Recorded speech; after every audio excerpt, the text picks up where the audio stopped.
I'll call this meeting to order. Please rise for the pledge. I pledge allegiance to the flag of the United States of America and to the republic for which it stands, one nation, under God, indivisible, with liberty and justice for all.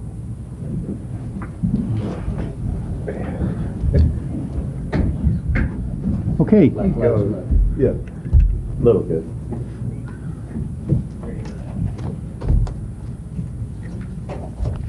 We'll take public comment on items not on the agenda at this time. Anybody commenting in public? You'd be glad to know that we can't seem to find the controller for the timer. But I do have my wristwatch. Morning, Diana. Morning, Diana Suarez, Colfax, California. I was very happy to be celebrating Indigenous Peoples Days this last weekend. I grew up with Columbus Day. Part of that change is to acknowledge the genocide of the indigenous peoples of Turtle Island. This has been called westward expansion and manifest destiny in the history books. And the truth is that the landing of Christopher Columbus on the islands in the Caribbean began the genocide of the Americas. The purposeful and unrelenting taking of the water, the land, and the lives of the original people needs to be acknowledged before healing can begin. In our area, this genocide took the form of organized massacres. With the discovery of gold and the consequent wave of immigration, attacks on the Nisenan became quite common. A number of permanent villages on the divide between the Bear River and the American were a notable feature of the area. In 1849, white settlers calling themselves the Placer Blades attacked and burned the villages, killing and scalping the men. Their scalps were hung along the old immigrant road between Colfax and Auburn. The Barber Treaties, negotiated and signed in 1851 and 1852, transferred title away from the tribes, and although large reservations were promised, none were provided to the Maidu or the Nisenan.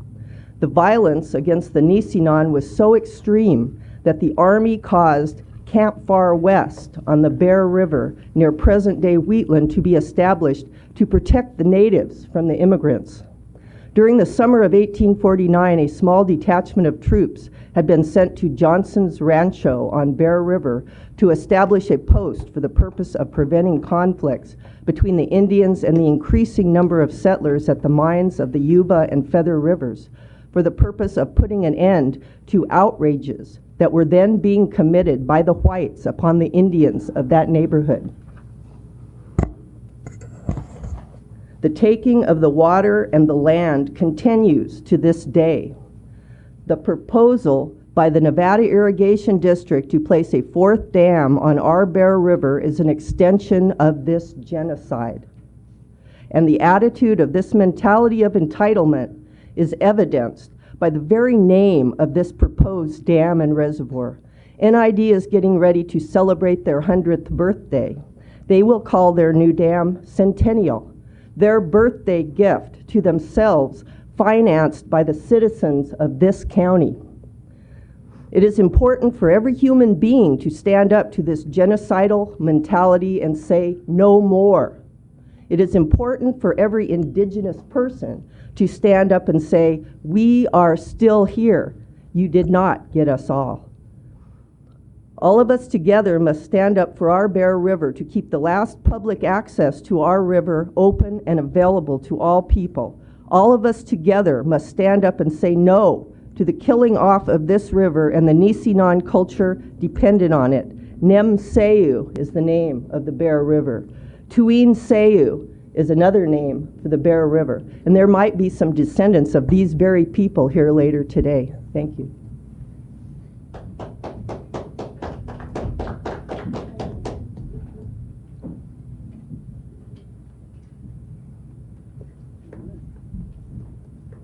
Good.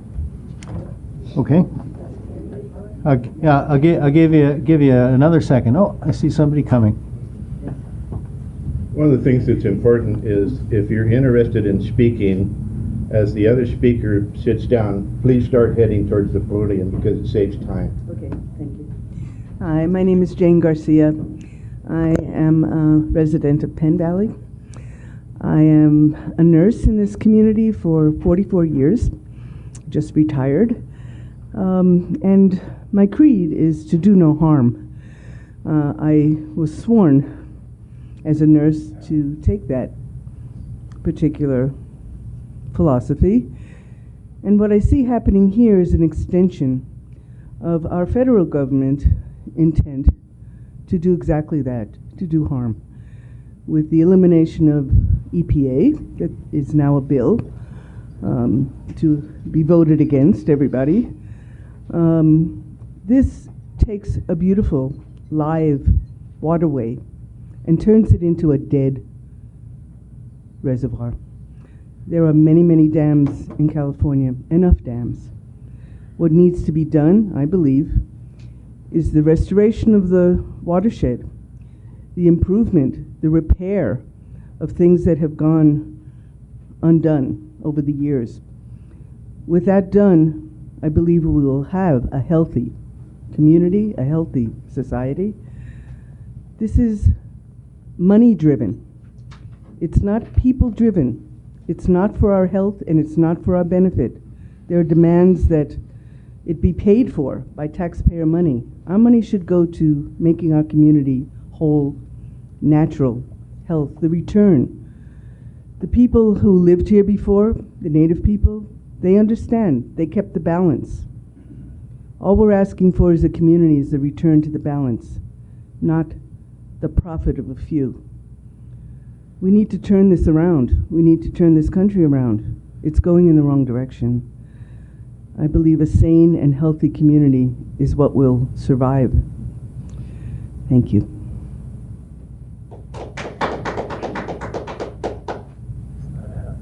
My name is Wendy Olenek, and I'm a resident of Grass Valley, California, and I grew up here. I am an indigenous person, and people say, how long have you been here? And I say, how long has the red dirt been red? So by taking this and putting a dam on it, I mean, I don't know if you guys understand this or not, but rivers are considered to be indigenous.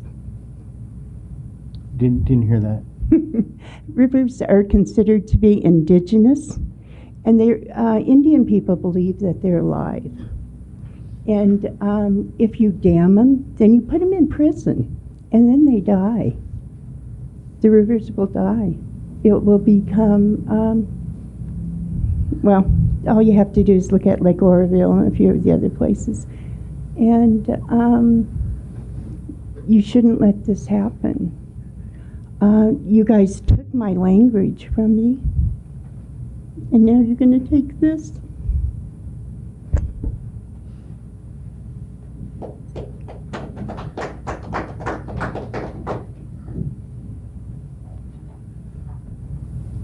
There's a few things that I just can't let go of.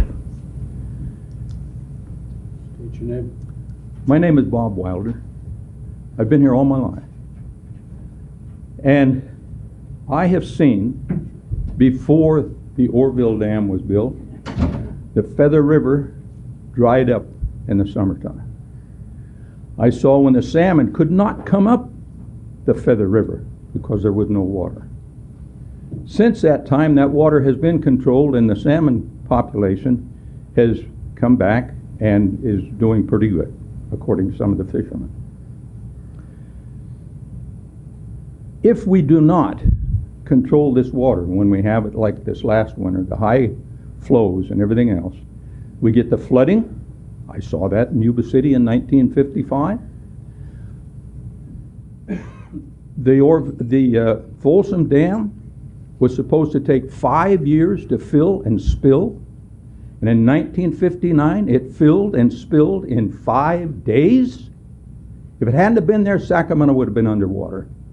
Now, I'm not saying that the Centennial Dam is going to control the flow in the river, but the Centennial Dam being situated between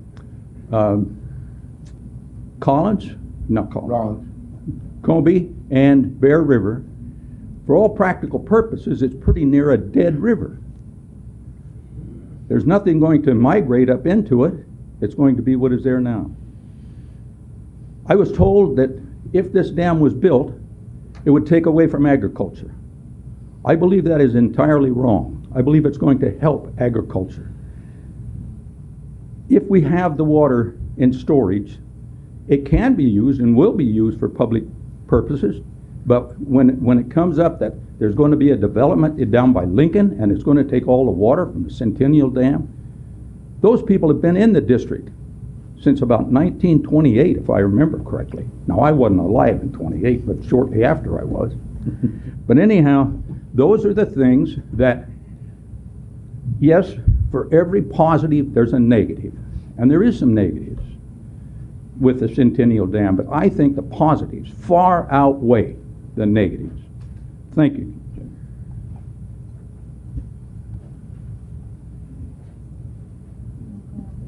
Okay. They were warned. Okay, we'll move on. Consent agenda, please. I have a correction to the minutes, please. Okay, On page 247, under board member reports, close to the top of the page, there is a series of comments that I made in the opportunity to do so in our reports. And I did request that Centennial Reservoir budget be put on the board agenda, and budget was left out of this. So I'd like to add that, please. And at some later date, I'd like to know when that's going to happen, if possible. What was that? Thank you. what we did last year was did an annual review of expenditures on Centennial for the years. Is that what you're really referring to? No, as of now, where are we? How much have we spent in the last, say, 3 years? Right. And what's it gone for? And we did that at the December board meeting last But year this to is recap for that year. October, so Right, I'm so it's asking it's already again. on our schedule. I don't know whether it's coming as the November one or as the December one, but it's coming on either the November meeting or the December. Okay. No, it's not okay. I would like it sooner than that. Oh, okay. Well, the November meeting is the next meeting. The October, we have one more meeting in October. We have a meeting in October. Okay. Either one of those, and I'm not trying to be difficult, I'm just trying to get an answer to something. Okay. Thank you. Fair enough. Motion to adopt the consent agenda. Second, Division 1, aye. Division 2, Aye. Division 3, Aye. Division 4, Aye. Division 5. Aye. Thank you.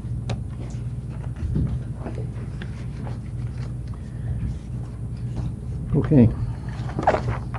Moving on. Employee introductions.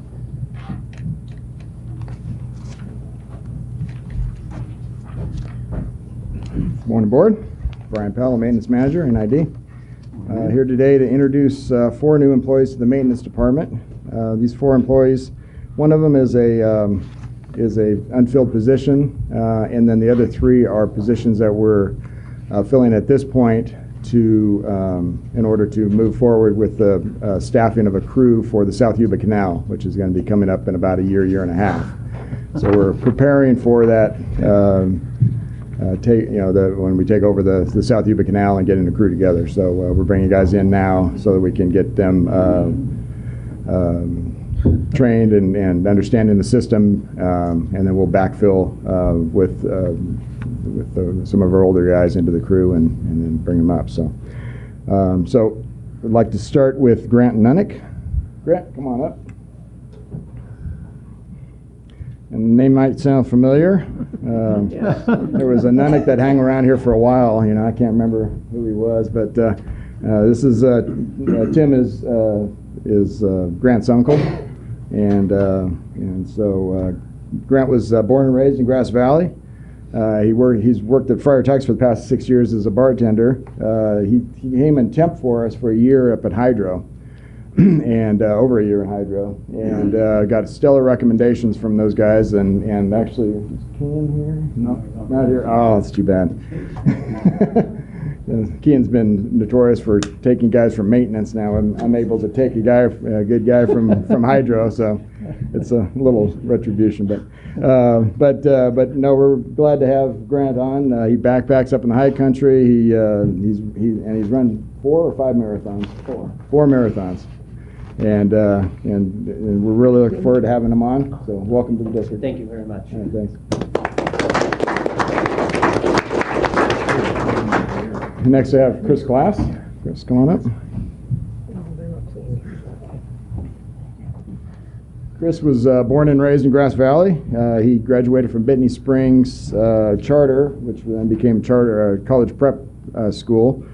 He moved to Santa Rosa for a few years and worked in the psychology industry and work, and decided that wasn't really for him, so he came back to Grass Valley, was working with Moore's Construction, kind of got the construction bug and building bug, and decided he wanted to set his sights on NID.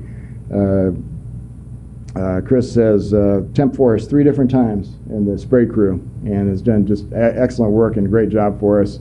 And we're really happy to really happy to have you on. And persistence pays. So Thank you. Happy to be here. All right, Thank you. Thanks. So I have Wayne McGonigal. McGonigal, huh? Yeah, sorry, my pronunciation. Wayne was born in Fairfield, and his family moved up to Grass Valley. He's an NU grad. He's married, has 2 kids, 8-year-old boy and a 6-year-old girl. Wayne has temp for us a couple of times in maintenance, and he enjoys sports, softball, basketball. He coaches his son's baseball team, and he's done great work for us, and we're really happy to have him on. Appreciate it. Welcome. And last but not least, Nick.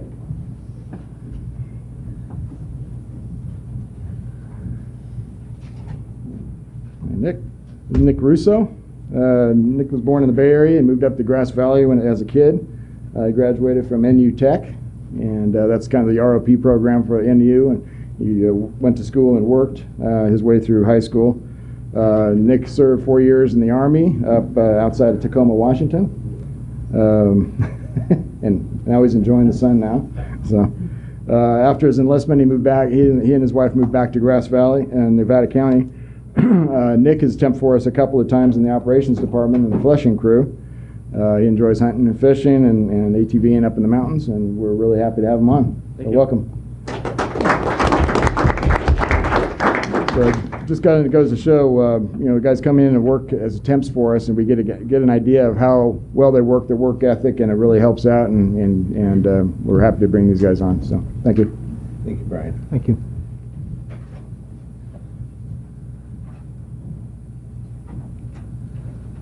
That's not the end of my list here.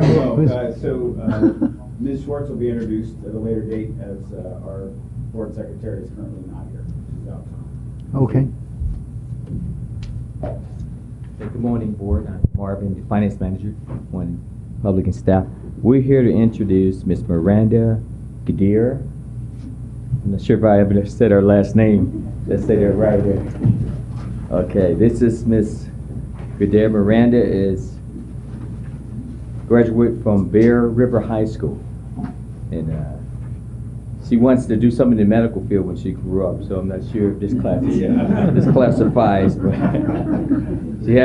she's got some college, and her work history. Miranda was working in the banking industry for over 10 years. I wouldn't have thought that. She doesn't have any animals. She does a lot of volunteer work in the community. So she does a whole lot of volunteer work. And what are your 5-year goals? Miranda, she says she's going to continue her education. She's going to own her home. She's going to build a family. She's single, good-looking young lady. So, and Miranda temped for us for a year. Did a great job. Absolutely a standing work ethic, and we are so proud to have her.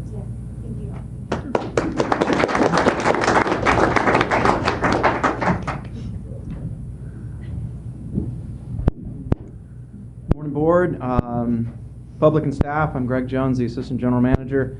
I'd like to introduce Susan Lauer, who's our new Communication Specialist. Greg grade 2 out of the administration department. We're really, really pleased to have Susan on board. She started a couple weeks ago, actually last week. This is week number 2. Susan comes with a whole host of background. I'll just kind of read a little bit to you. Most recently, Susan worked with the Water Education Foundation down in Sacramento, where she was a writer and special projects coordinator since 2008. Main duties there at WEF were to write and edit guides and papers about water issues throughout California. She comes with an extensive background about water and policy issues in California. She was in charge of digital publications and on the foundation's website, as well as assisting in conferences and other programs for the foundation. Prior to the foundation, she spent 8 years overseas in Denmark, where she was with corporate communications with Microsoft, Business Solutions, Borealis, and a wind blade manufacturing company called LM Wind Power.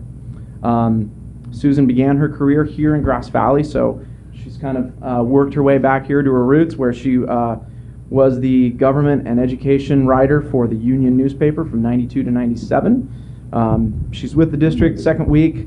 We're really happy to have her. She's going to help develop, implement a wide variety of communication, media relations, public information, community outreach activities for the district, and welcome, Susan. Thank you.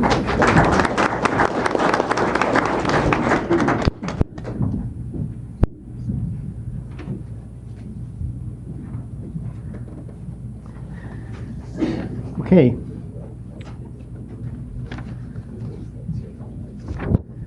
Move on to general orders.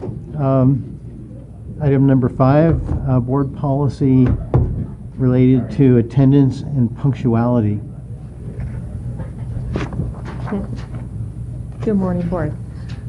This morning we have an attendance and punctuality policy that has been added to the board policy manual. It has been thoroughly vetted by management and shared with AFSCME. It is fairly straightforward, and I'd ask that you approve it for addition to the board policy. Would you synopsize it? It was not in the packet. Actually, now it did. Boy, I looked for this last time. Couldn't find it. All right, never mind. That's weird. But if you have any questions, please let me know.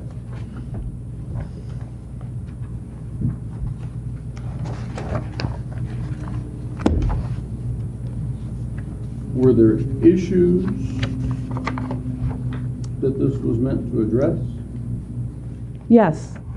It was meant to give supervisors a bit and employees a bit more information and guidelines on what the standards of the district are. So most departments have their own schedules and hours, and no time cards?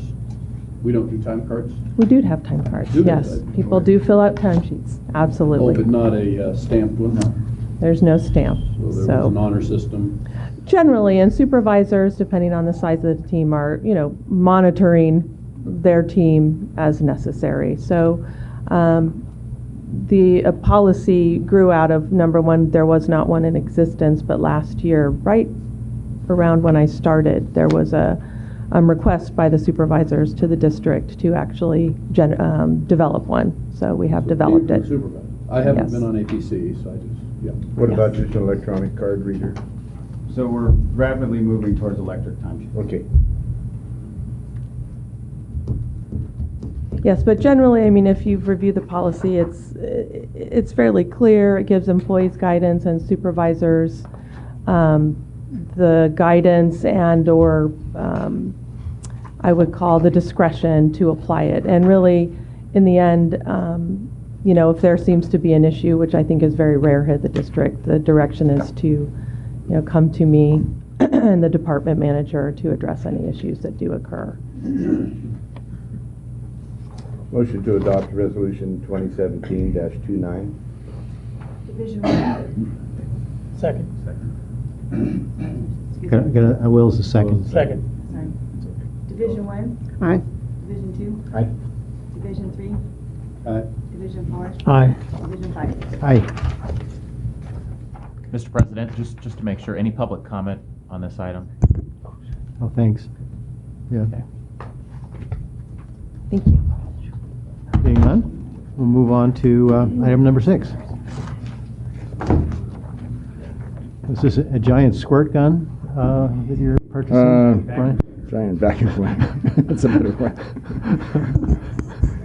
Good morning, Board. Brian Powell, Maintenance Manager, here today to request approval for a hydro excavator. It's a vac truck. There's a picture in your board packet. I'm going to say this was recommended by Rem, so I'll put it on him. No. But it's something that he used, and it's widely used throughout the industry for excavation work, for utilities, for many other purposes. We rented a unit for about 3 weeks, and the versatility of this machine is amazing. It increases our efficiencies in potholing ahead of our excavation work, trying to find utilities along the way, the gas lines, the electrical lines, the cables, all that stuff, and sewers along our pathway, so that when we do come through, we don't hit them. Our normal operation is to take a backhoe out and open up a 3x3, 4x4 hole with the backhoe and open it up that way. It takes half hour, 40 minutes to do one of those holes. This hydro excavator, it's a 1 foot diameter hole right down in the ground. It takes about 5 minutes to do it. So the time efficiencies are incredible. We have a lot less opportunity to damage any other utilities out there. We also took it out on the treatment plants. We were able to clean out drain lines and sed ponds. We had it, where else did we take it? We cleaned out a culvert or two along the McCourtney Road. But the culverts will plug up with sediments, and this machine will go through and scour these culverts clean. It's just, it's opportunities. It has a hydropower nozzle? It does, yeah. And then you put the back at the other end? Yep, and it just draws right on out. And just things that we can't do with the conventional equipment that we have. So I think it would be a great purchase for the district. And are there any questions on that? Doesn't the city or the county have one of these as well? They do, yeah. The county has 3 or 4 units. The city has at least one. Caltrans has them.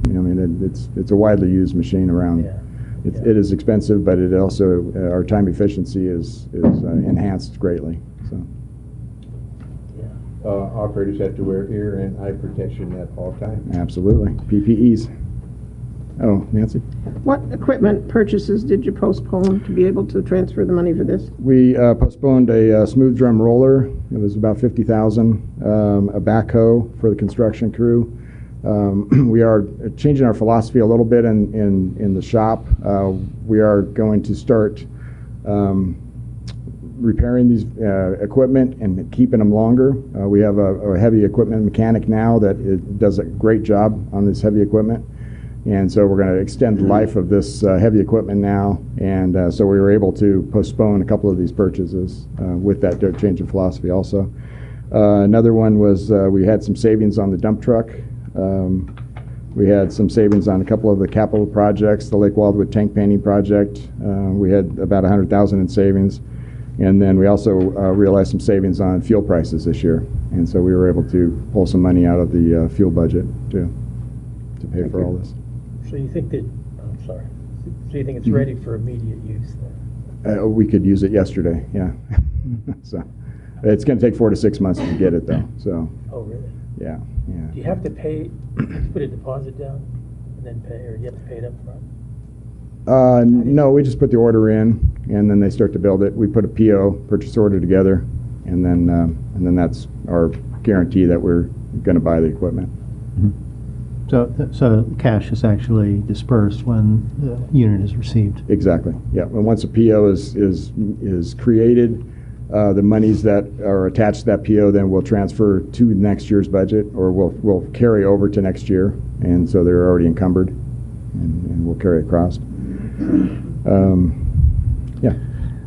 I'm curious how this actually works. Does it make whole by a water jet and then sucks the water and the dirt out? Exactly. Yeah. Both.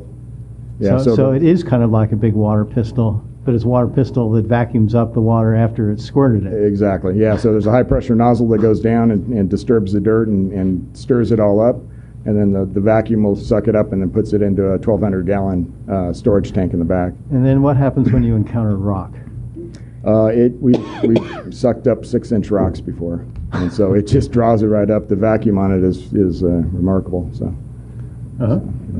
so they'll just go up into the tank, and then we have a pit in the back there to dewater the material, and so yeah, it'll take care of a lot of the situations out there. But not solid rock, not bedrock. Oh, bedrock. Yeah, at that point we got other issues. Then you go to other methods. Yeah, and then at least we know it's there and we can account for it as we're going. But usually we're potholing where we know there's utilities, and so that we go down and pothole down to an electrical line that we know is there because USA was done already, and so we know it's in that general vicinity. So we just go down to find it. So then when we are excavating through, then we know these utilities are in that area. Over the existing facilities, it's unlikely that you'll run into any. It's already been dug. Yeah, exactly. Yeah. So this is a pilot hole, then you don't, I was curious about your backfill. If you're sucking it all and taking it to the backyard, this is a limited hole. It is, yeah, and then we just. Excavator is still gonna do the bulk of the volume. Yeah, so we'll do the pilot holes far ahead of the excavation. We'll backfill it with gravels and then cap it off. Make up for the lost soil somewhere on. Yeah. And then what's a non-programmatic, the 110,000 at the top? You listed your vehicles here at the bottom and whatnot, and the roof that you weren't going to build and whatnot, but top $110,000 was... yeah, that was savings from the tank painting project, the Lake Wildwood tank painting. Non-programmatic. Yeah. Why is it called non-programmatic? Those are the capital projects that are specifically identified. So the programmatic ones. the non-programmatic ones. So the programmatic ones are like the BEP or the DFWLE program. Those are programmatic projects. So the projects fall under that. Non-programmatic are the projects that are specific. That arise, maintenance issues that Correct. Huh. What roof aren't you building? Saved on purchasing, building a roof, $50,000. In there with all your vehicles. Yeah, that was, we ended up, we were going to replace the roof of the purchasing department. We had many leaks. It's 40 years old, and we had North Valley Builders come in. They did a scan of the whole thing and realized that the screw holes in it have expanded, and so the water was leaking in through there. So that we went through and pulled out all the screws, put bigger screws in, replaced the roof cap, and saved almost $80,000.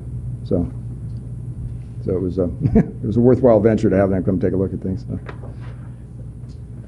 Seems to me that this machine could be very useful in scoping out potential projects like the Banner Cascade pipeline. We did a certain amount of potholing there to determine where rock was, and of course Tykert, bid based on our results. So we'll do all of the upfront work on potholing for these projects, which means that we'll get much tighter and closer bids in the future. I think that investigative work will happen regardless if it's us or another contract, depending upon the job. If it's a big contract, then we don't typically get into those ones. But yes, we will be able to go ahead and do some of that investigative work too. And it'll be faster and less invasive. The trick to this machine or one of the tricks is it adds a lot of safety for staff because we're not digging big holes anymore. We don't have to have shoring and stuff like that. These holes they're very discreet and they're non-destructive in terms of the facility that we're trying to find. And so being able to avail staff and the engineering department of the ability to send out this equipment to go out and locate utilities accurately and non-destructively is a real boon to the projects that we're putting into the field. So I think there's a large cost savings potential here for us. And it's also work efficiency with our crews because we'll just have 2 less guys in that crew because typically we have to have a couple of flaggers. We'll have the equipment operator, the truck driver, and then a couple of guys on the ground. In this case, then we don't need the 2 ground guys because we're getting rid of the operator and the truck driver. because we're not needing to haul the material away and do the work. And so we're actually on each site, we're going to be two employees less, and then they can be out in other places doing other work. And so we realize some efficiencies in that way too. Interesting. Okay. Motion to approve the purchase of the Vac-Con hydro excavator from MMA from Sacramento in the amount of $413,793.36, and authorize the general manager to sign the necessary documents. Second? Have a motion and a second. Is there any public comment on this matter?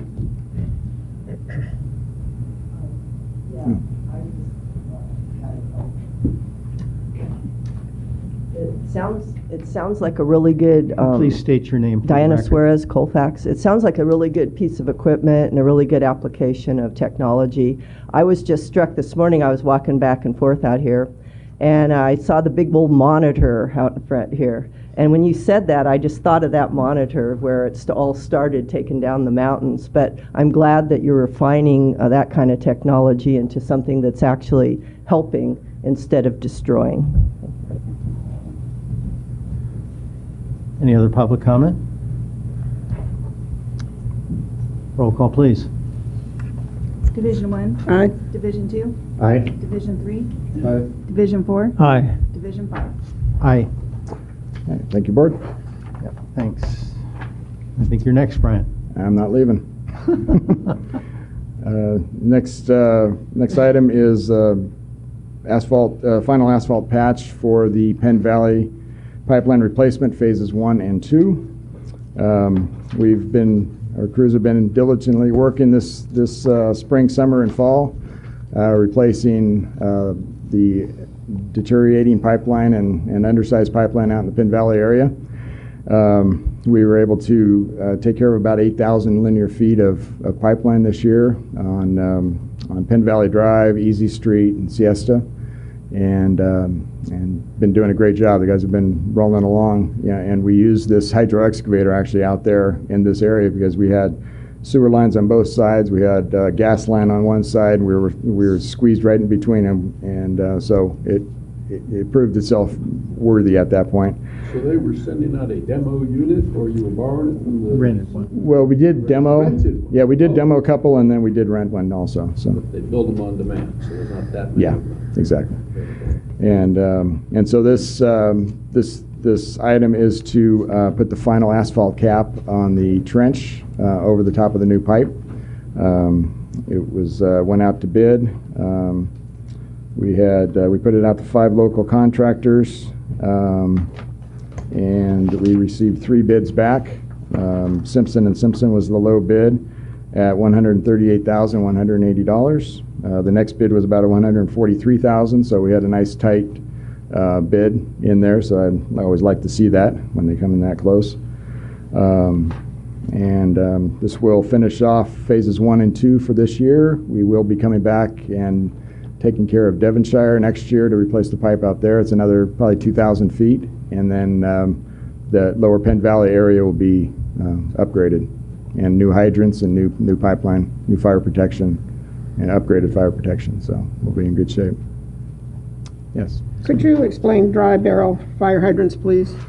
A dry barrel? Yeah, there's if you look out, there's wharf hydrants that the water goes up and the valve is actually at the top of the hydrant. And so the water then fills that entire pipe all the way to the top. So when you open it, then the water then goes out. The dry barrel is that. It's dry all the way down to the valve. And so the valve at the bottom opens it up, and then that allows the water to come up into the hydrant itself. And so when the fire department comes up and takes the caps off the sides, there's nothing coming out until they actually open that valve up. And so what that does, it prevents freezing and other issues that and stagnant water in the hydrant and other things to Don't they help water also quality. have snap-off protection capabilities? The breakaways, yeah. So when a car hits it, it breaks away and doesn't damage the hydrant. And so we just go back, put a new Doesn't damage the breakaway in. main. Go back in, And the put on a main new top, also. back in business. Yep. Is this the type of hydrant that we're putting in through the community investment program, or are those? Yeah, we're Okay. doing replacements throughout, and old wet barrel hydrants, and then also the wharf hydrants, and we're going through and modernizing the whole system. So. Thank you. Brian, could Yeah. you briefly explain the bidding benefit of local contractors? Does that apply here as well? Yeah, it does. Well, we go out to I know the that it local. doesn't. Yeah. I mean, if they were the same and one was local, by how many percent? Is it 10% or something? Or is that in this process? No. It's not part of this process. No. We go out to contractors that we know and have used before. And then if a new contractor comes in and wants to bid on the projects, we'll talk to them and get their statement qualifications and what they've done. But we go out to them, solicit for bids, and then they provide the bids to us. So we really kind of know the contractors and what kind of work and quality work that they do. But there's no bidders, there's no local bidders preference There's as no part of the, preference. as part Is of this there any process. time when there's a preference? Only in our large, the $4 million contracts, we require that. 4 million and above? Right, that local sourced, it's, where's Gary? I think it's 10%, 5%? Let me, it's 10%, over $4 million. And it's a good faith effort to keep our attorneys happy. So because of that, but it's a good faith effort over $4 million. Local bidders preference, really anything below $4 million, we don't have that preference at this time. Simpson and Simpson's out of Newcastle? Yes. And would that be considered local? Not quite. Well, No, they're pretty local. Right by them. Yeah, They do good work. they do. They've And done a I- lot of work for us. Prior to having this sort of approved list of contractors, we went just with the lowest bid, and we ended up with change orders forever and all kinds of nuisance and craziness. just So never- while it may look like have a select group that we're favoring, there's a reason for favoring a group that does competent work. Yes, I agree. Motion to award. Oh, I'm sorry. I was just gonna ask Brian, is Simpson and Simpson ready to jump on this project now and get this done? They are, yeah. While we're still in hopefully a good weather window? That's what we're looking for. Yeah, we have a deadline of, I think, the 12th of November to have it finished. And there's criteria that the county's putting on us as far as the 50 degrees and rising and making sure that all that is in good shape and make sure that we get a quality product. And so we'll keep an eye on that. Yeah, were we able to coordinate on some of this with the county, or these are areas where it's only our trench? Because the county looks like they've done their final patch. Yeah, they were doing the sewer line out there, Yeah. and they did do their final patch there. And this is just strictly for our trench line, so we're responsible to take care of that. There was going to be some overlay out there, but that got taken out of the project, and they were going to require us to do that, but since the sewer line didn't do that part of it, we weren't required to do that. So, but the final road it's in pretty decent shape right Yeah, now. well, and the residents of Penn Valley appreciate it. The fact that one of the fire hydrants in Penn Valley had a total output of 5 gallons a minute prior to this project. So this would be considered a major improvement. Yeah, the hydrants now will go 1,500 gallons a minute. So Right, slight difference. A little difference, yeah. As long as we're in that context, it should be noted that the fire hydrants in the Lake Wildwood area were all pressured up during the fire, as well as the Loma Rica plant was twisted up to supply all the water necessary for all the bombers, and all of that water came from reservoirs. With that, awarding of the Penn Valley Pipeline Replacement Phases 1 and 2 Final Asphalt Paving Project, contract number M2017-15, project number 1037 to Simpson & Simpson Incorporated in Newcastle, California, in the amount of $138,180, and authorize the general manager to execute the necessary documents. John? Second. Okay, Scott seconds. Any public comment on this matter? Seeing none, roll call, please. Division 1. Aye. Division 2. Aye. Division 3. Aye. Division 4. Aye. Division 5. Aye. Thank you, Board. Thanks, Brian. Yep.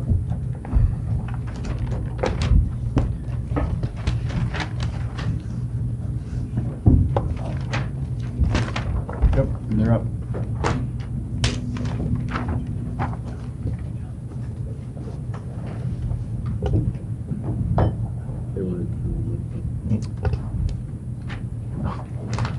Good morning, Board. This is again Marvin Davis, the Finance Manager, Staff, and Public. And it's a privilege to present financial operations for 2017.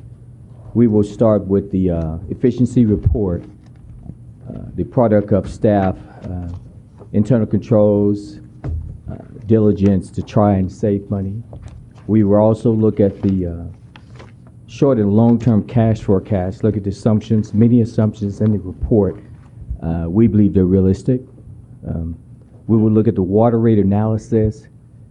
Many things impact the water rates, and the report will demonstrate a few things that are often considered. And we'll conclude with the operating and non-operating board. The only action you will be required to take, board, is on the final budget. Again, stop me throughout the presentation. If I go slow, fast, make too many jokes, just let me know. As we get through the presentation, there's a couple of little corrections in the packet that you have, and I will simply point it out when we get there. Just typos. General Manager and I reviewed all of the information that's being presented.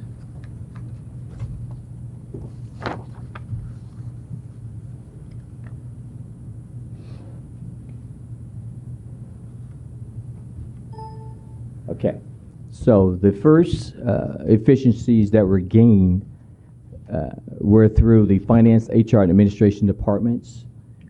My purchasing department, I looked at many of these transactions.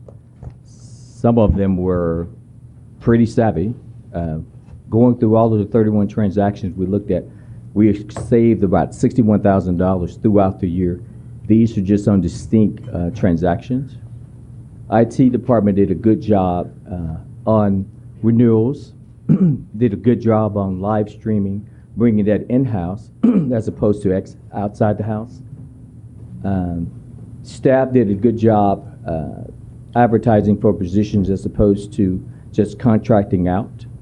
And of course, the grant efforts were huge. This $6 million on the Combi cleaning reservoir. This is money that NID would have had to pay because the reservoirs had to be cleaned.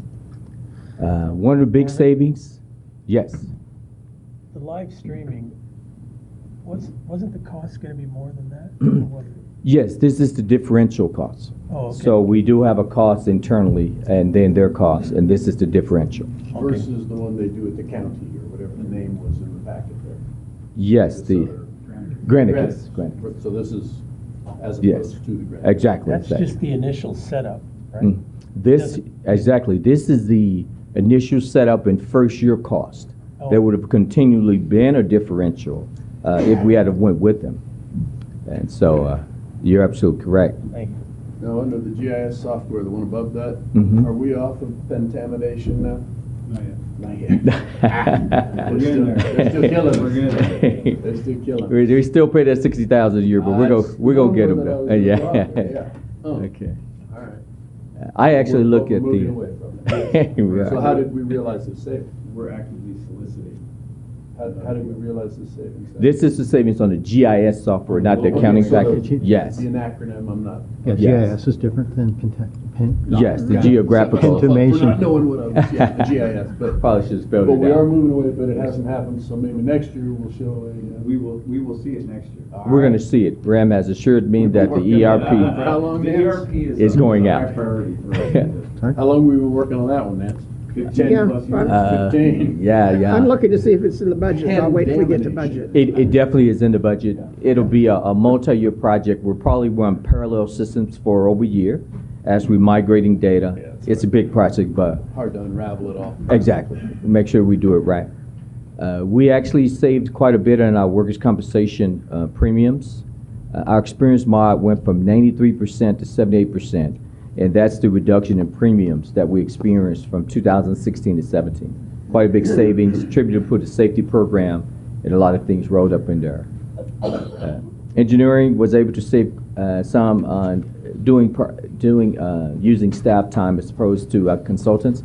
Gary was very conservative there, probably was a little bit more, but we always try to be conservative. So we're balancing this new hydro excavator versus Gary out there with a miner's light and a long probe. Is that Yeah. what you're saying? Yeah. Go miss you at night out there, guys. Yeah, I'm Okay. Enjoy the program. So these are a lot of efforts just by finance, HR, admin, and engineering. Okay, wrong way, huh? Okay. This is a new clicker here. Operations, this is Chip's group. Chip's was able to actually figure out a way to use some grant proceeds that they weren't using and got it returned back to us. And so these were unused proceeds Chip went after, got it returned to us. Chip used NID staff for East George as opposed to using outside contractors. He also used NID staff for campground automations. I'm really sure which campground. These are installations you're talking about? Yes. So we were, instead of having folks come on and look at be able to repeat back some of our sewer lift stations at certain campgrounds, we sent out our crews and they were able to actually execute this project. It shows greater depth of experience and ability within staff to be able to do these. And the big one that Chip mentioned to me, and I discussed with him a little bit, was that now our meter installations are doing our meter installs, and they're doing them in a sense that the new installs are catching more reads. And so he was saying that the old meters were kind of having inaccurate reads, so a lot of it had to do with us just not being able to dispute the reads. And so Chip says now with the new reads, we should pick up actually additional revenue.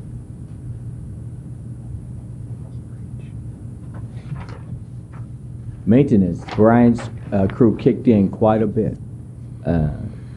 using existing materials as opposed to going out and just buying new materials. And in your report, when you look at your report on page 1 of 2, you'll see some of the detail in terms of those savings. Saved on the Canal B rehab, saved on fire hydrants, repairing instead of full replacing. So you can see some of the details of that when you look at your report.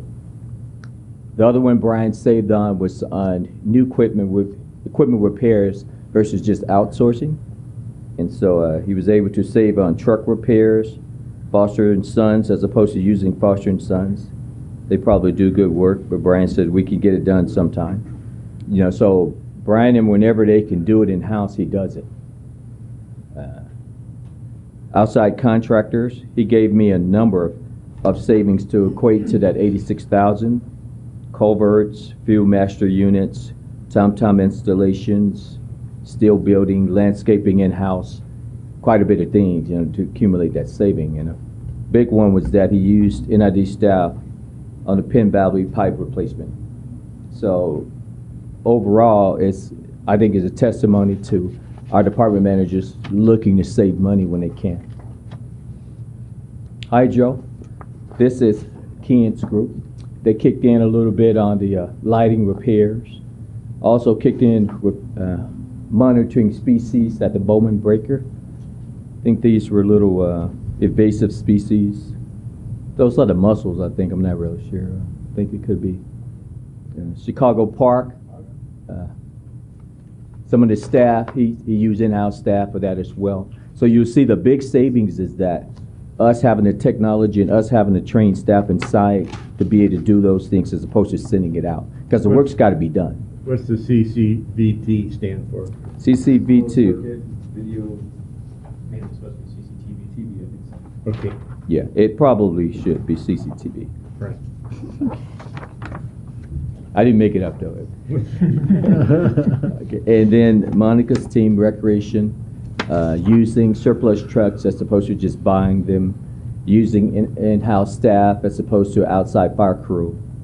And then the big savings was huge on Scotts Flat Gate 1 water line replacement. Look at the number of hours that we were able to use in-house staff and our employees versus outside contractors.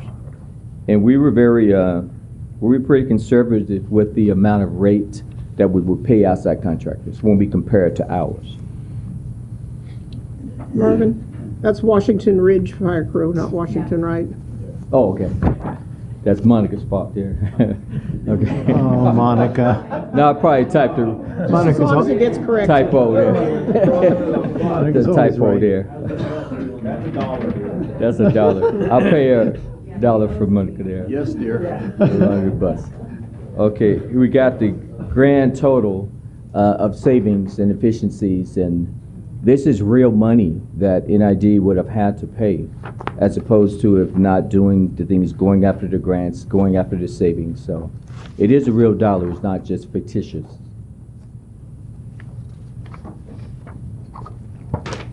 So that is the efficiencies for 2017. Thank you very much, Marvin. And thank our staff for doing that. But your staff is just tremendous effort.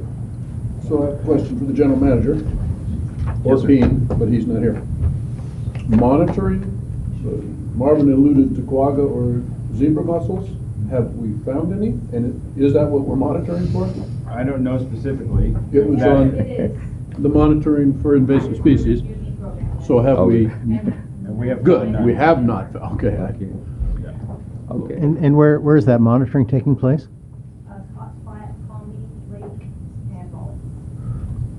Do we believe some are there? Or? No. Okay. Hoping not. Let's see, are there any other board comments? At this point, should we hold public comment for the end, or should we do it a piece at a time? However you would like to do. Since this was an agendized item, discrete item, we'll open it up for public comment on the financial efficiencies report at this time. Okay, I don't see anybody jumping up. So Marvin, please continue.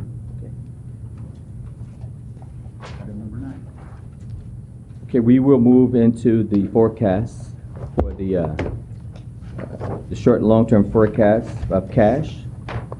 And your staff report goes through the models and assumptions built into the models, and we will touch on some of those.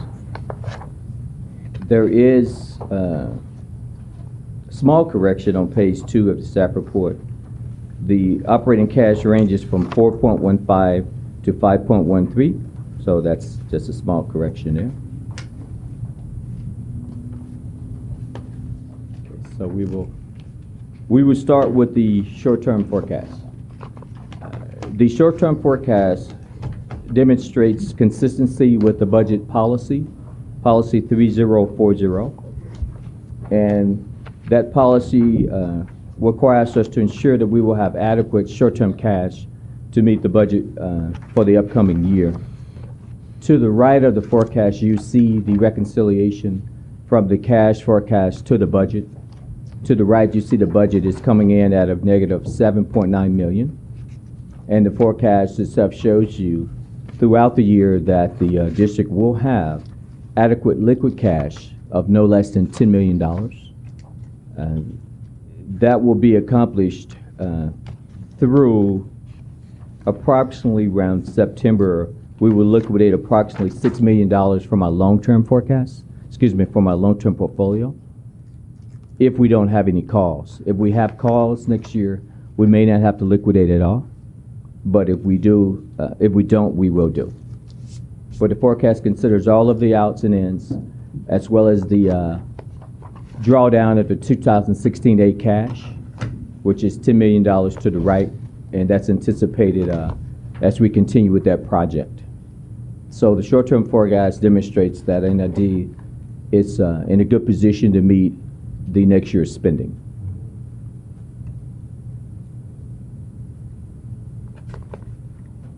We will look at the long-term forecast. The long-term forecast has a number of assumptions built into the forecast. The assumptions are we will get a water rate increase of 6% throughout the next 5 years. We will get approximately 2% in growth, either in accounts or in demand. And other revenue will grow approximately 3%. Taxes will grow approximately 3%. Taxes have grown approximately 3.45% over the last 2-3 years. It's a conservative assumption. Electric Power is pretty aggressive, saying that we're going to get a 5.5% increase over the next 5 years consistently. This might be a little high. Recreation rates are saying that we should get at least a 2.5% increase every year over the next 5 years. Interest income is pretty flat. Over the next 5 years, we will draw down the remainder of the bond proceeds. Yes, sir. The electric power of 5.5%. We have a power purchase agreement, which is fairly fixed, come hell or high water, dry or wet year. Where are you, so these are in the ones that are not in the power purchase agreement, are odd units? No, this is saying that. Explain that to me. I don't, it seems to me we have a fixed number. Only half the units are in the power purchase agreement. Well, This is saying that every year we will get at least a 5.5% rate increase from PG&E for my power. We know we're going to get some increase. It's not going to be flat because they're going to increase their rates, so they're going to give us an increase in our rates. on which units? Only on the smaller units. Yeah, only on the smaller The units. PPA units already have an escalator in. They have an escalator in it. They right? already have an annual escalator in the contract. Okay. Okay, so Good question. good question. Well, and Nick and I did that contract, I just, yeah, it seemed a little robust, is all. Yes. And aren't we vulnerable on our non-power purchase agreement units to face what the market is paying? Where are we on that? So those contracts they go out of service in 2019 and 2020. We're currently working to find homes for them. The next couple of years here. Yeah, the next round, we're anticipating some bid strength. Given the size of our units, we can move into certain programs with PG&E that will match their current performance or better, I believe.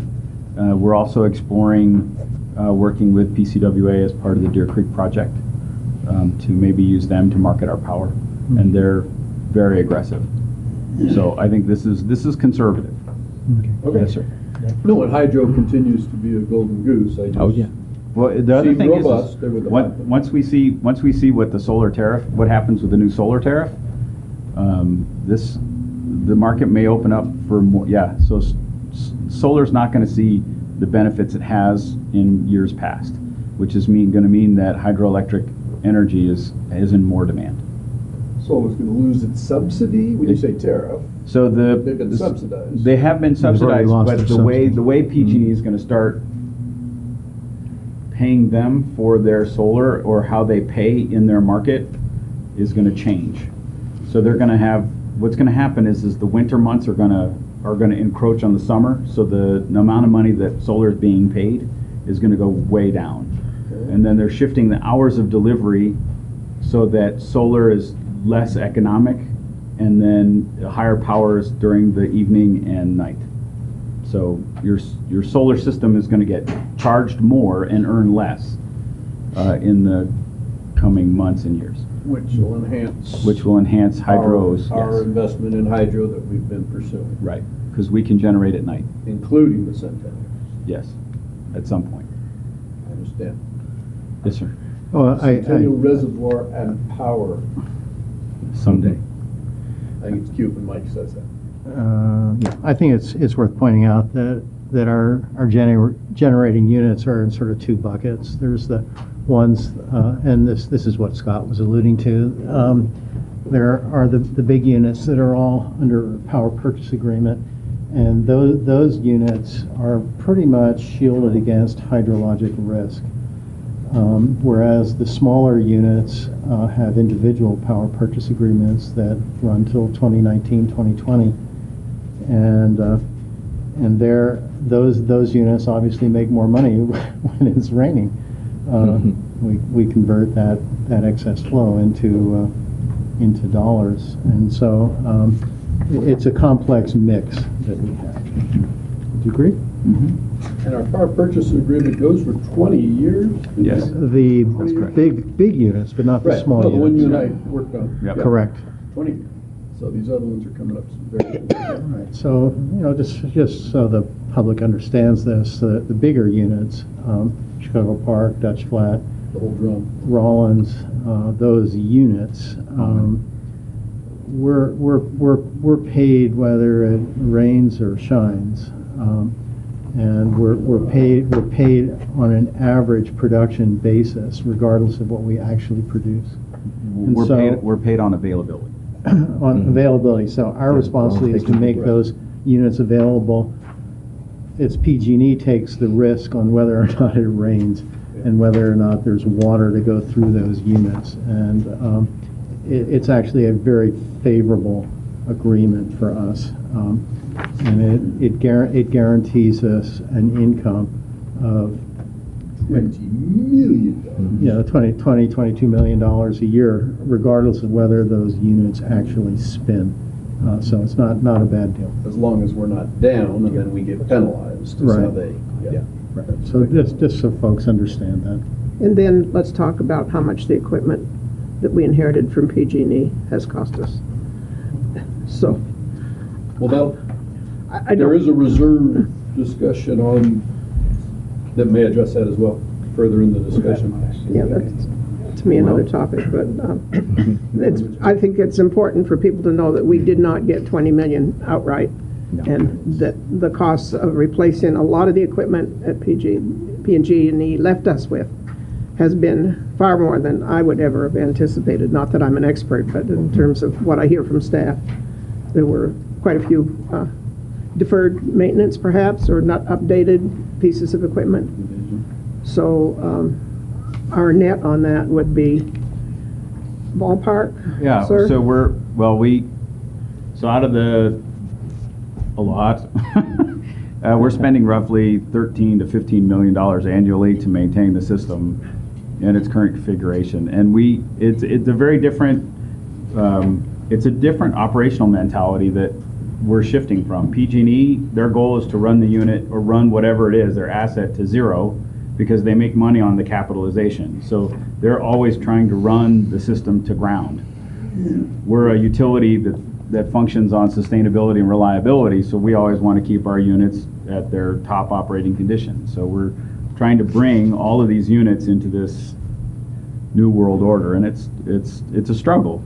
It is absolutely a struggle, and it has cost us considerable amount. I mean, the draft tube is one of those items. You know, we're looking at $1 million piece of pipe that's, I don't know, what, 12 feet tall and 10 feet around. So we're changing how we do business, but it'll make the system better in the future, and it will make sure or ensure that we can maintain 99% available on these units and ensure that all of the revenue in the PPA is available to us. Will, you got a question? Yeah, Graham, you briefly touched on the Deer Creek Powerhouse. Yes, sir. Did this increase include that? And you also mentioned that it could be potentially outside of the PG&E power purchase agreement. Okay, so right now the Deer Creek unit isn't in this projection because we don't know when we're going to bring that unit on board. Yeah. Your second question is correct. We are currently, staff is working on looking for an alternative way to market this power, whether it's to a CCA or we go through NCPA, the Northern California Power Agency, to bring it out, as opposed to contracting it directly with PG&E. So we would sort of ride the market in that one, as opposed So to... there's a... It's like a hedge against... There's a 5-minute market, a 15-minute market. This unit doesn't have a big reservoir upstream of it, so it doesn't really lend itself to being able to hit the market fast and hard. But if we can find a purchaser that pays a premium, like MCE, they're now called MCE. They used to be Marin Clean Energy. That will pay a premium for hydropower, then we can come onto the market, sell to them directly, and make a little bit more than we would make if we were working with PG. Yeah, I think that's a good idea. I see that as a hedge, sort of a hedge against the power purchase agreement, which is a steady amount of money coming in, and this could go above that and hedge that potentially. Right. So could go either way, of course. Exactly. So the PPA provides NID with a fantastic platform, right? It's really conservative, but it's guaranteed, and so it allows NID to enter the market from that position, as opposed to having to wheel all of our power. We know that we have enough money coming in to cover our costs to operate and to cover the surplus costs to the TEN fund, to the water fund, to support the water fund. And then the smaller units give us a real opportunity to test the market and find places where we can develop better economy in terms of our sales and places where we can support, right? I mean, there are opportunities locally as well, right? Nevada City is looking to go 100% renewable. Well, Scotts Flat Powerhouse, which is 0.8 megawatts, is truly just up the hill. Placer County's looking at a CCA as well, so there's another local supply source or demand source for us. The trick for us right now is to figure out how to get into the market as cost controlled as we can, and then get to our end user, right? We don't want to have to pay PG&E to wheel. We don't want to have to pay Shell. What is the other one? ConAgra. So some of these guys that are schedulers and transmission operators, we don't want to be paying them a ton of money to move our power if we can help it. Would that take a different type of personnel?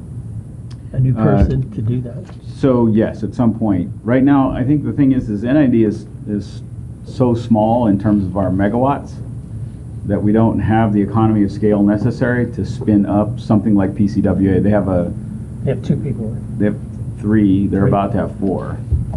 But the thing for them, Will, is they're their own scheduler, and they have those 3 people working 24 hours a day to essentially hedge the market on power, and they're doing, I would say, a fantastic job, right? I mean, they have got this thing wired, and so it's, so to speak. I like that. It's a really, it's a really interesting opportunity for us to look at, but you know, we're still, I don't want to say we're a small player, but at 82.2 megawatts, so one of my reports out. So when we were just recently, Greg and Kian and I were at an NCPA meeting, and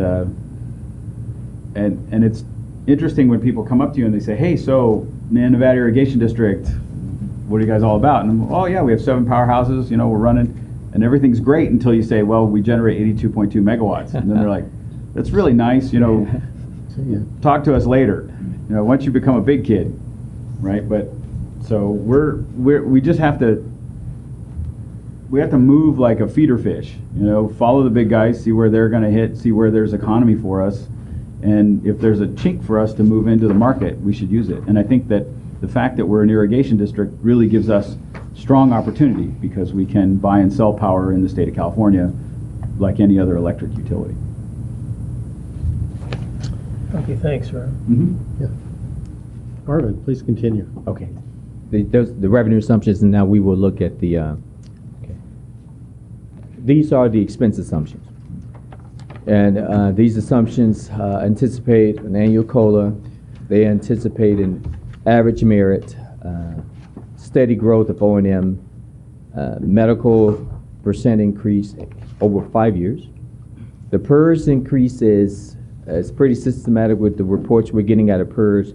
It's consistent with our net pension liability went from 37 million to 43 million. As a result of that, our contribution to make sure that we can amortize that over 30 years is, you're going to see it do that over 5 years, pretty big. We're hoping that something happens with the investments that PERS are doing, and we may not have to pay that much, but I think it's a very realistic assumption. Capital spending over the next 5 years, we anticipate spending a little bit over $100 million. OPEB, we will continue to fund over the next 5 years at a rate of about $4 million. These are the expense assumptions. These are the account assumptions. Looked at Chip, and these are pretty aggressive, assuming that we're going to get to 2% growth over 5 years. I think it's really reasonable. Lincoln's coming on, Village 1, more properties coming on there. Raw water coming up a little bit. With the droughts we've been seeing, the treated water and ag water demand should increase. Droughts are just going to increase each year. So I think it's a pretty safe assumptions.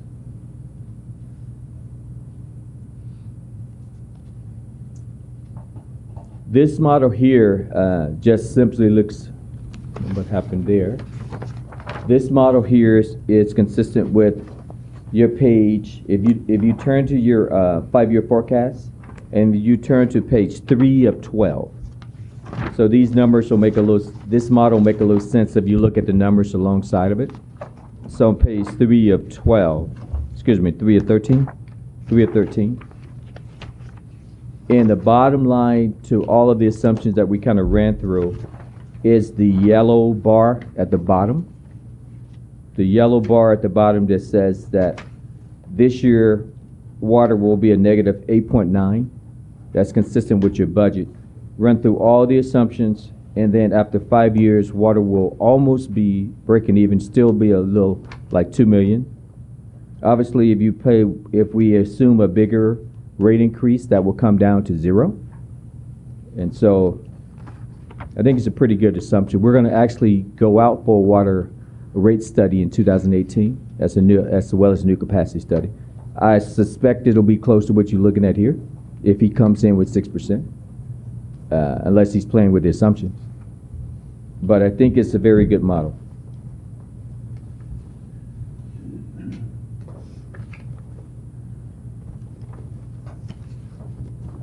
Okay, that is the long-term cash forecast and short-term cash forecast. Excuse me, before you move on. Okay. Would you please talk about how you invest the reserves? Yes. Particularly looking at the designated and the restricted, and what investment instruments you use? Yes, yes. The reserves that we're investing in are consistent with our reserve policy.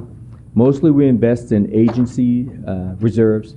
These are things like Fannie Mae and Freddie Mac investments. We also have CDs, approximately 10% of the portfolio CDs. These are AAA banks, AAA banks. Some of our reserves is in LAIF. LAIF has about, right now, 10 to 12, maybe 10 to 15 million in reserves. LAIF is part of our reserve portfolio. So our portfolio consists of agencies, these are government investments, CDs from high-class banks, as well as LAIF, which is the local area investment fund. And that makes up our portfolio investments. For the ones that are restricted? Oh, the restricted ones? Yes. All of our investments are commingled for investment purposes. This is allowed by the government code. However, the restriction comes into what you can spend the reserve on. So right. The spending is restricted to expansion of the water system, restricted to bond reserves for our state loan. So our state loan requires us to keep a certain amount of reserves. So these amounts are restricted, and our bond proceeds are restricted to only projects that they're for. But in terms of an investment portfolio, they can all be in there together, growing together. There's a possibility that we might need some in a rather urgent fashion, and I understood and read your note that yes. We have 48-hour return and yes. liquidity from the LAIF fund. Yes. So which funds would have a need for emergency money, and is there enough emergency money in LAIF? I'm not asking this in professional terms. Oh, no, it's okay. But is there enough money in LAIF to meet those immediately within 48 hours? It would kind of require, it would kind of be contingent upon the size of the emergency. Say, for instance, if we had like an emergency that wiped out like hydro reserve, but again, reserves are all the money is invested. And so all the money other than 10 to 15 million. They call them. We need an emergent would be if the hydro had a big problem, we'd have to draw. That's because we're going to lose our penalties. Yes. So I'm just saying, there's an example of where we might. But my question is, do we have liquid cash to pay for it? Because if we're investing this in a pool. Right. Yes, yes. If you look at that one slide, so let's look at that one slide, Director Miller, that one slide that shows you the short-term cash forecast. So look at page let's go back to the short-term cash forecast. This guy here. Wait Okay. a minute, what page, is that 5? Yes. 8? What this guy is saying is that, Wait a minute, Marvin, please, I want to be with you. This is okay, second to last page in the packet. I've got it. okay. No, haven't either.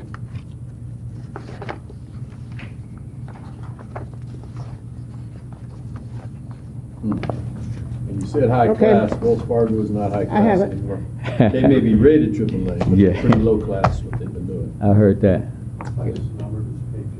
I've got it. Okay. What this slide It's not numbered does, on mine. this forecast does is that it reconciles to our budget. So throughout the next year, we're saying that we're going to use $7.9 million in reserves. After we use that $7.9 million, we will still have $10 million in liquid money. So even after we use that $7.9 million, we'll still have $10 million in liquid money. Now, that liquid money, that $10 million is invested, it's a combination of all the money. It's all the money we have.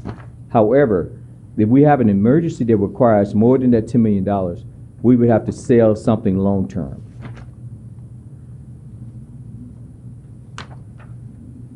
Which would take longer than 48 hours. It would was the take longer question. than 48 That was your hours. question, about Exactly. 48 hours, yeah. Yeah. We have very high-grade long-term investments. We could sell it, but we would take a loss on it, but we could still sell it.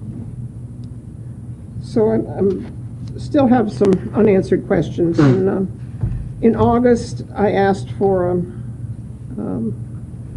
actually reserve an analysis of what we had in reserves. And I got a report, which I think went to every board member, but it did not come to the full board. The reserves were a really big issue for a long while because 19 years ago, we had so much in reserves that the grand jury was after us for some of our practices. And so over the years, I've kept a pretty good eye on the reserves, but I think I haven't kept as good an eye as I could have now. Because when I read this, I read that there are balances of 0 in some reserves. And so I would appreciate this coming to the board as soon as possible to look at the reserves. What is the policy for each one? The minimum amount, where the money comes from for each one. I can go home and write that up rather than just throw it at you if you want me to. Okay? Okay. I'm uncomfortable. I don't feel that I know what we have in reserves and how they're being used. And so I need to get clarification, please. Sure. I think we can bring it to the next one, or It's actually scheduled, I think, for the November meeting. it was scheduled for November, I believe. Okay? Because we're actually, so we rebalance the reserves at the end of the year, Director Weber, and we have some policy adjustments that we need to make. Because we have some reserve accounts that are not being utilized, like the hydroelectric relicensing reserve. We need to redesignate that so that we can start building up a reserve for when the license actually is in place. Yeah. But I think, and Marvin, correct me, but right now our total reserve at the 2714 forecast right now is $89 million. So that's at the. I think we got dinged for having 70 by the grand jury years ago. It was 100 and, well, it was high because we were war chesting restricted cash and using our capacity fees to generate interest revenue. Yes. And to offset operations, and that's not supposed to be. Okay. And we will. One of the differences, to go back to the simple answer, is that the $20 million a year we're getting out of PG&E on this deal last few years, we had to build a replacement reserve, which I feel like reading through this we've accomplished. So there's $10 million just right there that is now so I agree with your numbers, but again, it's kind of a moving target because back then, as Rem's suggesting, it was scrutinized in a negative way. Now, because of the hydro stuff, we have to have more reserves in a balancing act. Also, but I mean, it's not the just, hydro reserve is 0. No. well, That's not what I this read. says. That's not You what I all read got here. this. not just me. Anyway, we'll get to it We're gonna get I'm to trying it. to not get into the line item, but the overall question you're concerned with is that, right, we were getting beat up for having 65 to 80 million, and now we're bigger than that, but things have changed. We now have the hydro system as an easy example of, bam, we want to have reserves for that. So the numbers are not directly comparable. We We're have good talking reserves. about entirely different things, Scott. Exactly. That's You what and I'm I are not reinforcing. Yes, communicating. exactly. That the grand jury got irritated with us, and I'm with you. And we worked on it, but now it's not the same. The numbers don't just match his numbers. I am not carrying forward the grand jury statement to this. That Okay. is background. I'm concerned about the current situation and our reserves, and I really need clarification to feel comfortable. I'm just trying to help. Okay, but when you say we have 20 million from hydro, and 13 million goes out to put in new equipment to keep it going, we don't really have that amount of money. So we have, No, we're paying. 20 million a year. We're paying for that out of our O&M. Oh. Right now, and this is all on memory, there's roughly $20 million sitting in hydroelectric reserves, specifically. 20 for operating and 20 for, And it's in the, or 10 for operating. it's in the budget packet. We can move ahead if you want to a little bit. Okay. Well, but to be clear, you brought up the grand jury. I was with you. I'm sensitive to those old issues. The issues have changed. Exactly. I wasn't making a conclusion from you. I was trying to answer your question in a different way. That it all is a complex milieu of all these things. So I don't know and why know you what? get fired I'm up. able to figure it out if I can get the information. Peace and love. So right in now, conversation. hydroelectric, right now, their forecasted 2017 reserves are $46 million. And Director And that's Weber, on page 13. we will I'm hit sorry, that. I didn't hear. What was that? Page You just- 13 What, has what were you showing? $46 million in the total reserves for electric cash reserves. So we're looking at Versus zero. 2.4 million in cash, 15 million in operating, 28 million in designated other, and we have no restricted. And Director Weber, we will hit that in the budget slide at the end of the budget package. At the end of the presentation, we look at reserves at the very end. So at the very end, you will see I saw that. you will see reserves, you will see the category that we're breaking down cash. When we say reserves, we just mean cash and the categories that we're breaking cash down. And so the reserves are broken down by category at the end of the budget. Yes. So you'll see it. I'm aware of that. And we will also analyze the reserve policy comparable to those reserves. So on the right of that slide, it's me telling you what the reserve policy is and how the reserves stack up against it. So I'll walk you through it. That's in contradiction to this document, August 22nd. Yes, that one says there there, are zero that one balances. there looked at reserves as of June 2017. This is looking at reserves at the end of 2017 and 2018. So that one actually is a point in time, June 2017. This is at the end of the year and the next year. So it's a projection. That one is not a projection, that's an actual. Please don't ask questions from the audience. No, but this is a projection, yeah. But it should still be consistent, so if this is confusing, let's look at it, because it shouldn't be confusing. So, it shouldn't be. When I get one report that says zero and then I find out there are millions, it is confusing. And I'm not a financial analyst, but I do my own investment, and I'm not just somebody behind the barn door. So just give me an explanation for where the money is, please, and how liquid it is, and that it's protected for the uses that the board set aside. Okay, so we will hit it at the end of the budget. We will hit the end of the budget.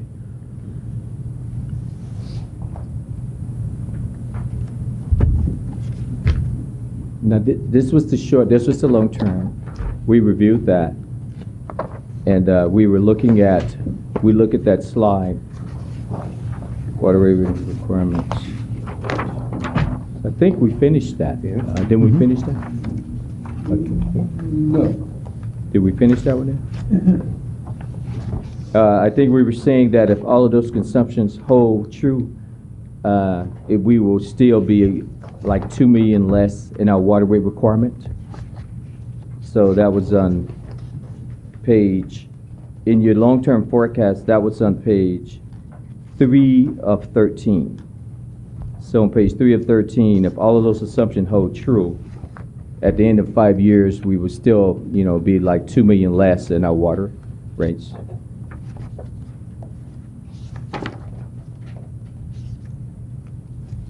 So that's the yellow bar there.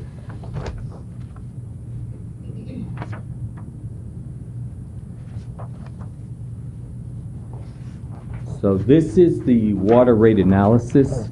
This next slide here. Okay, let's pause there for a second. So that's the end of this particular? Yes, that's the end of the loan. That's the end of the cash forecast portion. Okay, so if there are other board comments, we can take them at this time, and we'll. And we had a question. And Yes, we yes. had a question, so we'll open it up to public Yes. comment again. One at a time.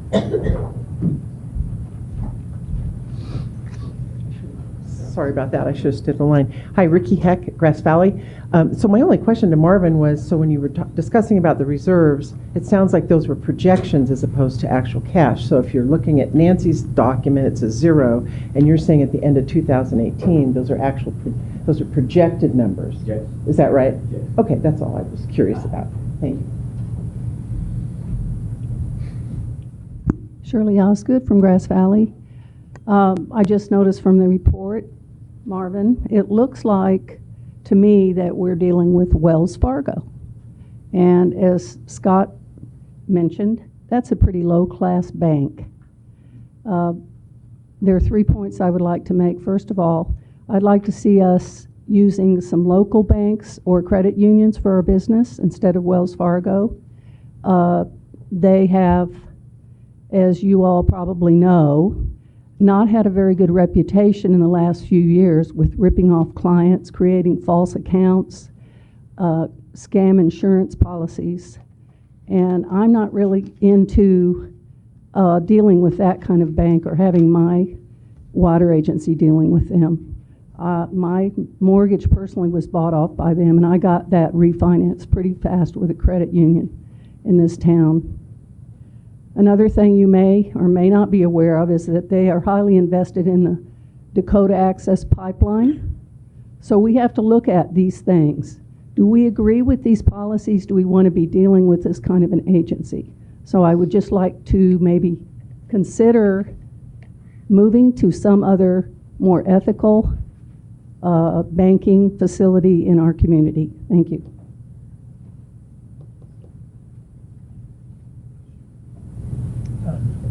I just have one question.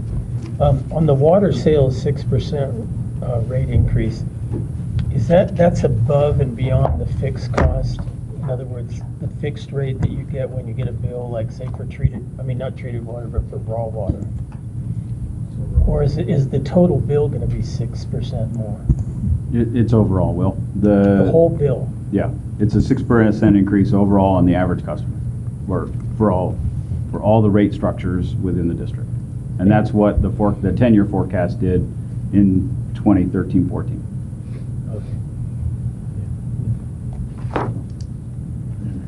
Yeah, Wells Fargo does not hold any of our long-term investments. We're only using them for commercial banking. At the most we have is 3 to 4 million exposed, and they are required by law to have all of our government cash collateralized. But still, we're paying them a fee every month. And part of the history on that is we were trying to keep things somewhat local some years ago. And for example, Bank of the West, when you see PABAR or whatever they put, it's the Bank of Paris. They're actually from France. So somewhere along the line, before we knew that Wells Fargo was so bad, that it wasn't Marvin. We did it. We were trying to stay at least west. I forget exactly we were trying to be somewhat regional. So in 2014, we moved away from B of A. We looked at our local banks and the amount of commercial activity that NID is engaged in and the volume that we operate eclipsed their ability to handle our accounts. So that's how we went. And then you see that name, you go, damn, it was them. But there were other external But we agree. There was a point where we were trying to hold some of our savings in different banks so that we could increase their lending capacity. We have talked to a number of banks locally to talk about some of our short-term lending as well. So we're very conscious of our local bankers and supporting them in our efforts. Okay, thanks. And I think you meant rating when you said class. Your AAA rating. Rating, yes. Is what rating is. It was a Rating. joke, but it did highlight. It is what it is. So this part of I think the, we have one more public comment. Sure, yes. I appreciate Shirley's comment. My name is Betsy Lombard, Nevada City. I switched from Bank of America to Schools Credit Union. I've never been treated so well in my entire life. They're networked with all the other credit unions, as most of them are. Have you checked into credit unions? You said you've checked into banks. What about the credit union? It's my understanding that credit unions aren't allowed to conduct commercial banking. You get that answer? Did you hear the answer? I heard it. Okay, excellent. Are we ready to move on to item 10, 2018 rate setting? Okay, so this is the rate setting analysis portion of the presentation, and it's your staff report. It reviews, what it's reviewing for you is the difference between the actual forecasted rate and the actual experience we've had. So our rates for our last water study were implemented in 2014, and it shows you actually what we received. And so we have received over the course of the rate analysis, I anticipate we will receive about $7 million less in water in revenues. So 2014, 15, and 16 are actuals, and then 2017 is a forecast, but it's pretty accurate at this point. And if 18 is right, which is a small portion of it, the district will actually lose about $7 million in revenue over the last 5 years from the rate study. A big portion of that is the methodology of our rate. Our rate only has 37% fixed base revenue associated with the rate. It probably should be around 50%. Mm-hmm. And so, but this pretty much substantiates the impact over the last 5 years of conservation, demographics, and the way our rate structure is. But we can't change that a percentage of fixed versus variable until we go through another Prop 218 process. Correct. Exactly. Which would be in 2018. Yes, 2018. Okay. These are factors influencing rates, water rates, and none of them should be new. All of these factors influence when an agency sets their water rates, how strong their cash position is, whether they really need to hit the rate period with a bigger rate or a smaller rate. The spread, the geographic service area that they are encompassing influences the rates. Bigger geographic areas are going to incur more operating costs, even though they may have the same amount of connections. In-house expertise, as we pointed out, associated with efficiencies, this influences your rates. Your cost structure, how heavily fixed you are, how many Indians, chiefs you have, all of that affects it. Methodology, the base of the rate, as opposed to the commodity charge. Climate influences it. Of course, we have really dry weather. Can't use that much water, can't sell that much water. And the political climate, how well the state try to hit us in terms of mandated costs they may put on the rate guy. All of these factors influence your rates. So the next slide shows you comparable costs, but again, the comparable cost of you just looking at another water agency similar to you it's not apples to apples unless you understand that all of this is influencing it. So, having said that, we do stack up pretty well in terms of our proposed rate increase. You look at Lincoln and all of the other guys. So, our proposed rate increase go from 66.14 to 70.15 on an average. And so this is kind of how we stack up against the So highlighting this table, the Nevada City is comparable or beats us on occasion, but Yes, haven't they do. they been running in a deficit? Yes, they have. They, So it's not a sustainable model. Again, yeah, they probably should be doing rate increases. Well, I mean, but that should be highlighted, because Yeah. when you just look at it, you go, oh, and you go, oh, well, no, they're beating us there. Yeah, But they want us to take over their system, literally, right? They haven't said that. No, we've talked to them, but no. No, they just. But they are running at a deficit. Yes, they are, yeah. So, Background discussions on Nevada City rates are approximately 30%. Deficit No, increase. is what they need. Yes. I yes, see. yes. So this is how we stack up. Ouch. Here. Ouch. And these others are presumed to at least be breaking even. It just, little asterisk could be Yeah. applied to that. When you look at all of the, all of the expense assumptions that we have looked at, COLAs, PERS, everything else, unless you have like enormous cash reserves, you can't really not increase rates. It's just kind of tough. But the issue is obviously how big. So this here just gives the graphical presentation of your little table inside your staff report. It just shows you from 2014 to 18, the water study estimated bigger revenues than what we actually received. And that time frame represents about $7 million lost in revenues. And so obviously the recommendation, given everything we've analyzed, would be to accept the 6% in the budget. The borrowing for 2018, as Nancy pointed out, the reserves will get hit with another $7.9 million. You analyzed the short and long-term cash forecast, you saw that. Conservation, loss in revenue over their 5-year period. And then kind of consistent with the public, continue to drive down reserves. Some point that'll probably stop. It will stop. Okay. So that is the water rate analysis. Are we having questions on that?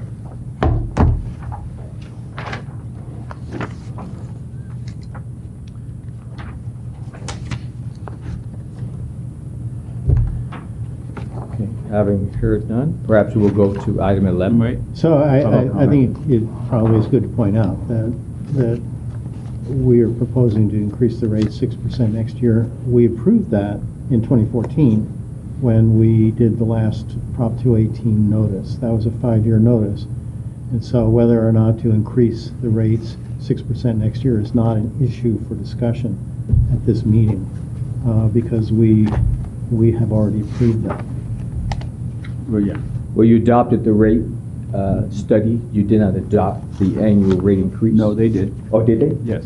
We did? This is Oh, already okay. a foregone conclusion. Part of our agreement with the public was that, one, we would drive reserves down to 4 months, and that we would review the rate setting annually, and that we would engage in financial efficiencies, and we report that out at our annual budget.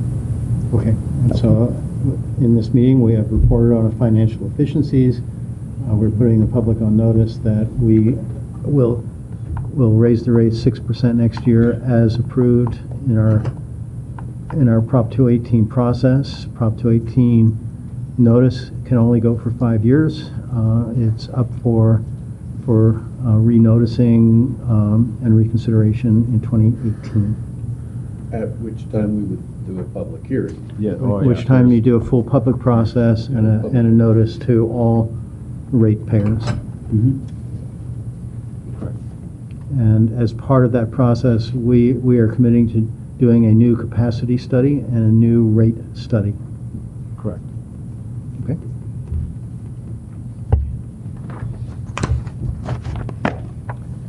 Any public comment on this issue?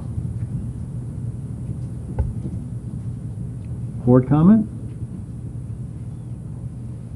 Seeing none, we'll move on to item number 11, the operating and non-operating budget for 2018. So this is the operating and non-operating budget. This is the agenda item that will require action. We will walk through the budget.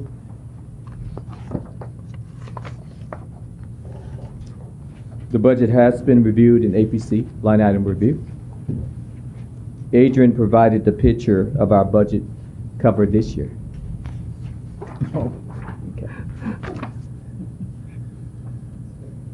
Our presentation, we will look at the conservation impact to water. We'll look at internal controls, how we have done throughout the year to ensure great internal controls. We'll look at financial reporting, cash management principles, and then we will look at the budget. This little graph shows the variability in historical water use between raw and treated. As you can see, very, very variable. Our hope and forecast is that water will stabilize, the use of it will stabilize, therefore we will have more stable numbers.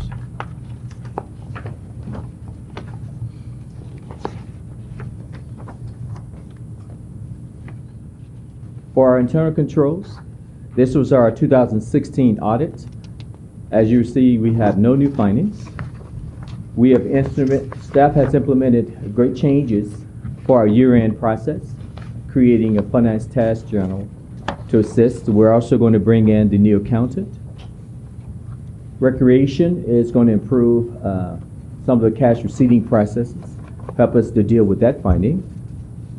And the accounts payable finding is still in compliance with GAAP. I think our new ERP system is going to take care of that. So all in all, our internal controls have gotten much stronger. And we only were left with 3 findings.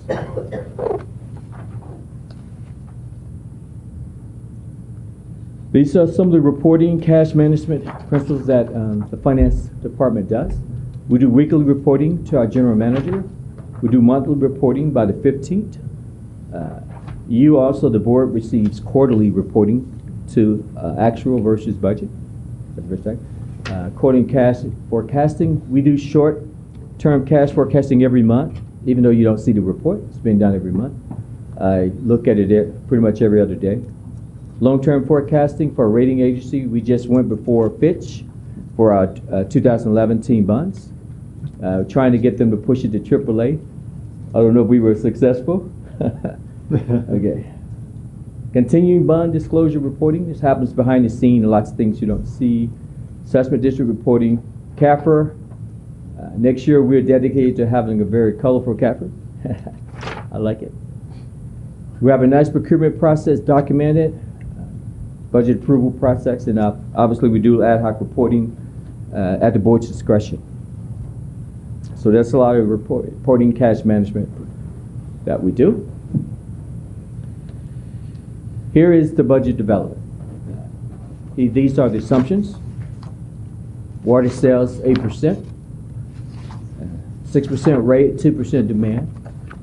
Recreation is 3%. Hydro, we always budget hydro at 85% of our expected levels, gives us a little cushion. And next year we will draw down by $10 million in the bonds. If we need to draw down more than that, I mean, that would impact those liquid cash that Nancy was speaking about. Labor cost assumptions, we're trying to ask for an additional 2 FTEs over last year. COLA, normal steps as people progress through their career. PERS is at that about 30%. That includes that side fund payment to amortize PERS over 30 years. And then we will fund OPEB at about $780. O&M capital, O&M overall by 2.6% over the last year's budget. We're going to reduce debt. And you can see the capital costs that we are projecting spending across the 3 funds. Cash flow assumptions, and we'll get to that last page as well. Cash flow for 2017 hit reserves at about $5 million. And obviously cash flow for 2018, we're saying we'll hit reserves for another about $8 million. When we get to that slide, we can see the breakdown by division. Those are the budget assumptions. These are the graphs. This just show you year over year As you see, the water increase, this is mainly just the 6% the 6 and 2. Rec is about 2. Electric will go up about, we're hoping about 5. Expenses outpacing each year, going up a little bit. We looked at the assumptions going into that. This is 2017. The red guy continued to outpace the green guy. And the same thing for water. You can see hydro, the green bar continues to outpace the red bar. Okay, this is the overall summary. Look at the 7.9 decrease in reserves, and that little dot indicates when we get to the cash slide, we'll look at the breakdown of how that impacts our reserves. That's water. Water, if you remember that long-term forecast in water, you see that 8.9. That 8.9 will go to only a -2 over 5 years, if all my assumptions hold. That's rec. Rec is should be up a little bit. The 315,000 in non-operating is a transfer in from hydro, subsidizing rec's capital. And there's rec even transferring $4.5 million to water and 3 to hydro. To rec. Hydro is still coming in about $1 million over. About 780. Now this is the staffing. We're anticipating about 2 FTEs. We're trying to not too much, staying pretty level. We added a different division in recreation upper division, 30251. What's the one in management? The one 9 to 10 top. Yes, 9 to 10. That is the communications person. That's the new person we just hired. That's considered management. Okay. Yeah.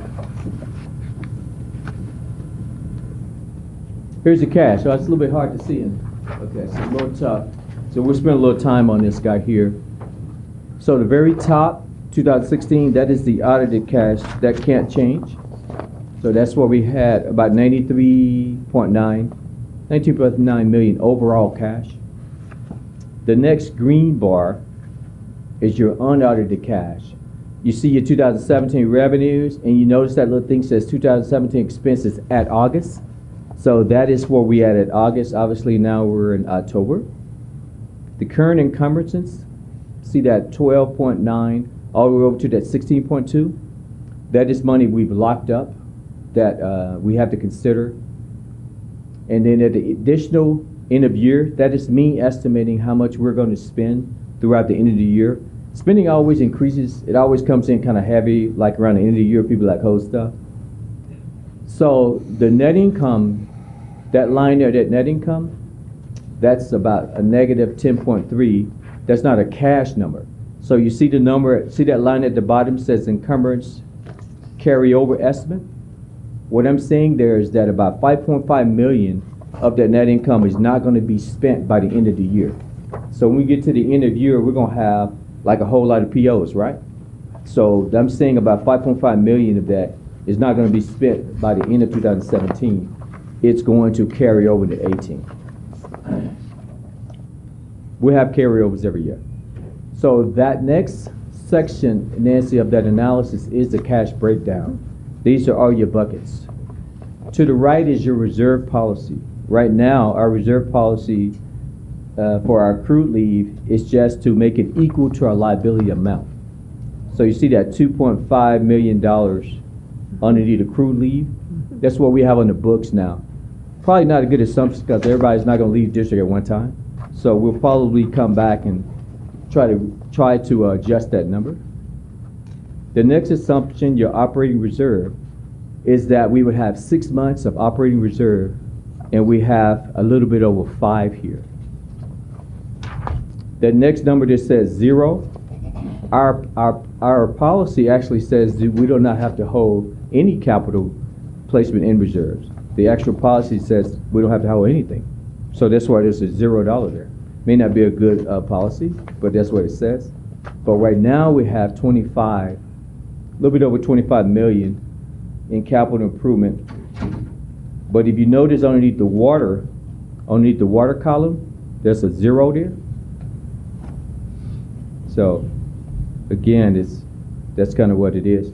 The next column, the community investment program, that's the policy that says we'll keep $1.5 million for the community investment program, and that's what we have there. The insurance and catastrophic reserve, Rem and I looked at it, probably didn't make a lot of sense as seeing that if we have a major catastrophic, $5 million is not going to really do a lot, so we'll probably be applying for FEMA and stuff like that. So we could probably look at that and see if that even makes sense to have that there. We looked at the insurance policies. I talked to Greg, and I think he says $250,000 is the most we'll pay for deductible, even if we have a $50 million loss. So it probably doesn't make a whole lot of sense to have a reserve there. The watershed steward, there's a minimum of $500,000, and we're okay there. We got about $2 million. We're setting up the accounting so we can adjust that every year, setting up the right bucket so at the end of the year we can see what we spent against watershed. These are all your designated reserves. All of this cash is invested in the same money. Even though we're segregated here for use, all of that cash is invested among LAIF, federal agencies, and CDs. The restricted monies. This is your debt service reserve that we have to keep for our loan with the state. Capacity fees, we can only use those for certain things. Gary tells us when we can use that. Project specific, that is your 2016 A bond money.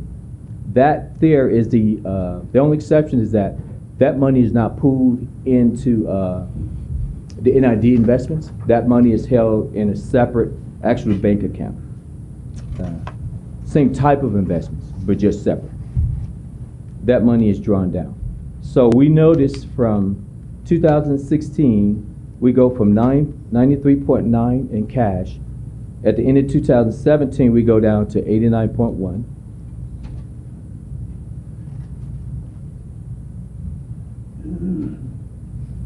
Oh. The water rate stabilization reserve, I don't see that mentioned here. It was used. So the water rate stabilization reserve has been depleted. So I could have left a line there, but it'd just be 0. So it's depleted. And our policy is? The policy What's the doesn't minimum? require it to be, it just says use it when you need it. So the water rate stabilization reserve is that they're just to stabilize rate increases. Yes. But it's all used. And there's no requirement. And there's no requirement to have a minimum. And so if we needed it for next year, we're talking about a lot. Yeah, it just wouldn't be there. Okay, and that was used primarily to purchase water during the drought to tide us over? Correct. So that's how we got through the last drought. We purchased water from PG&E, 15,000 acre feet a year. We paid cash money for that. It was not charged back to the ratepayers, and that depleted the rate stabilization reserve. My recollection is that we did this at a time when, well, after 1 year, when we didn't raise rates, we had a tremendous need to raise rates. And in order to keep it from hitting us in 1 year, we spread it over a period of years, and that was the purpose of that fund.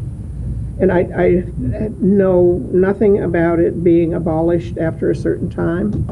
I felt there was policy that put money into it each year from some source. We can go back and check. Yeah, we can check it. Yeah, we can definitely check it. I don't know that, but yeah. We can check. But I guess the question is, do we need it?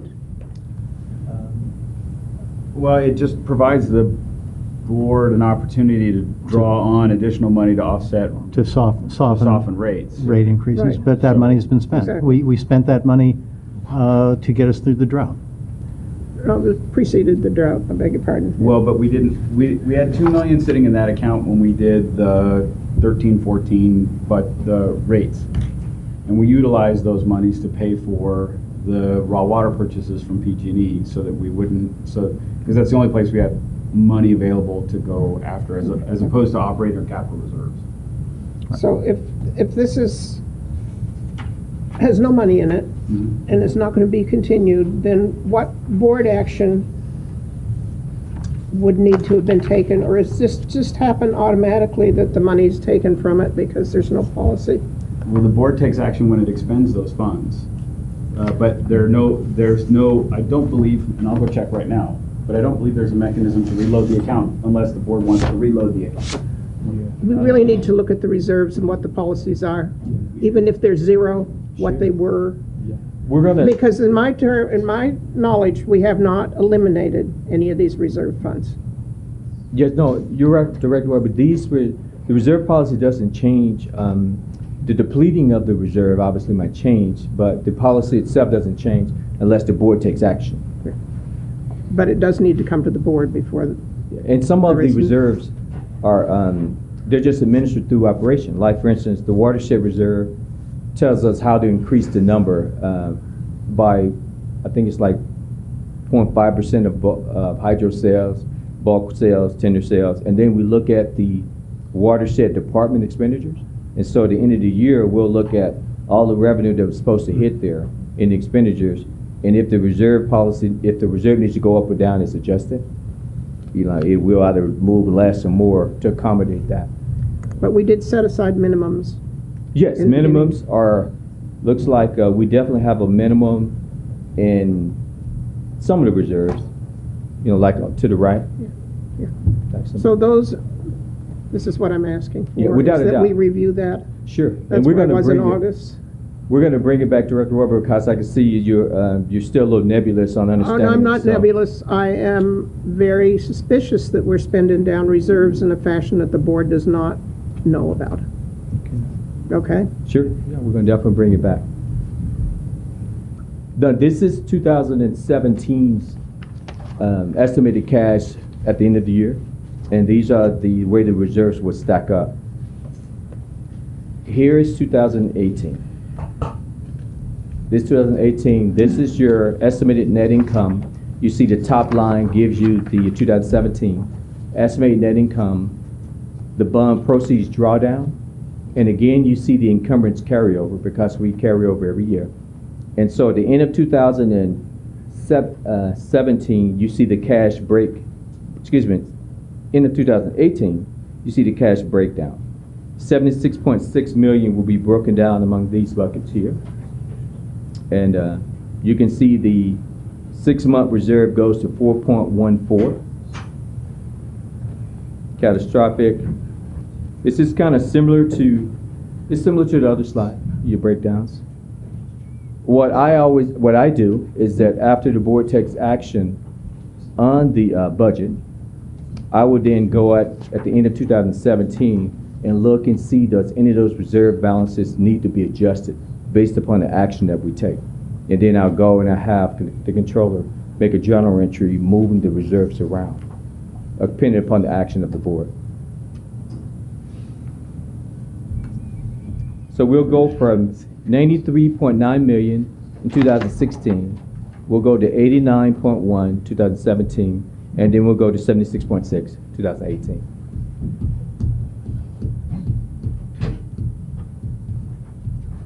At the end of 2018, we will have about 3.6 million left of our bond proceeds money to use.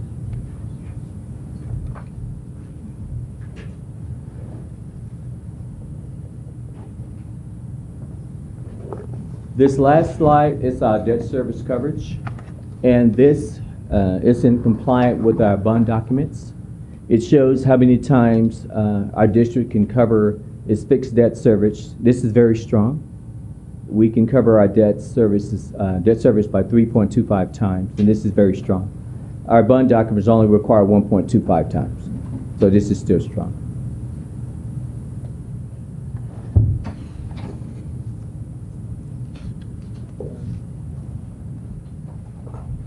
Yeah, are there any board comments on the budget in general? Or maybe we better wait for Rem to come back? None from me. None from you? Any? Nancy? No, thank you. Bill? Good? Good? You good? Okay.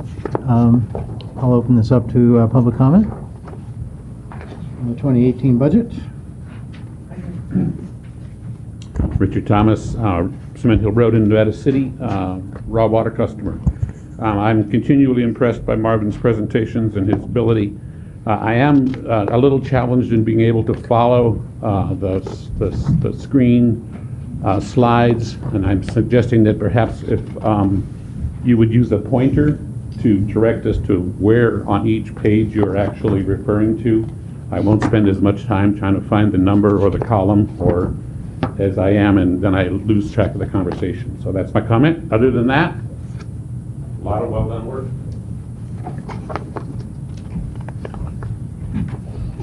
Good morning, Ricky Heck again, Grass Valley. Many of my comments are kind of specific to some of the line items. Is this the appropriate time to dive into that a little bit, or is Sure. that later? No, I think now. Now? Okay, thank you.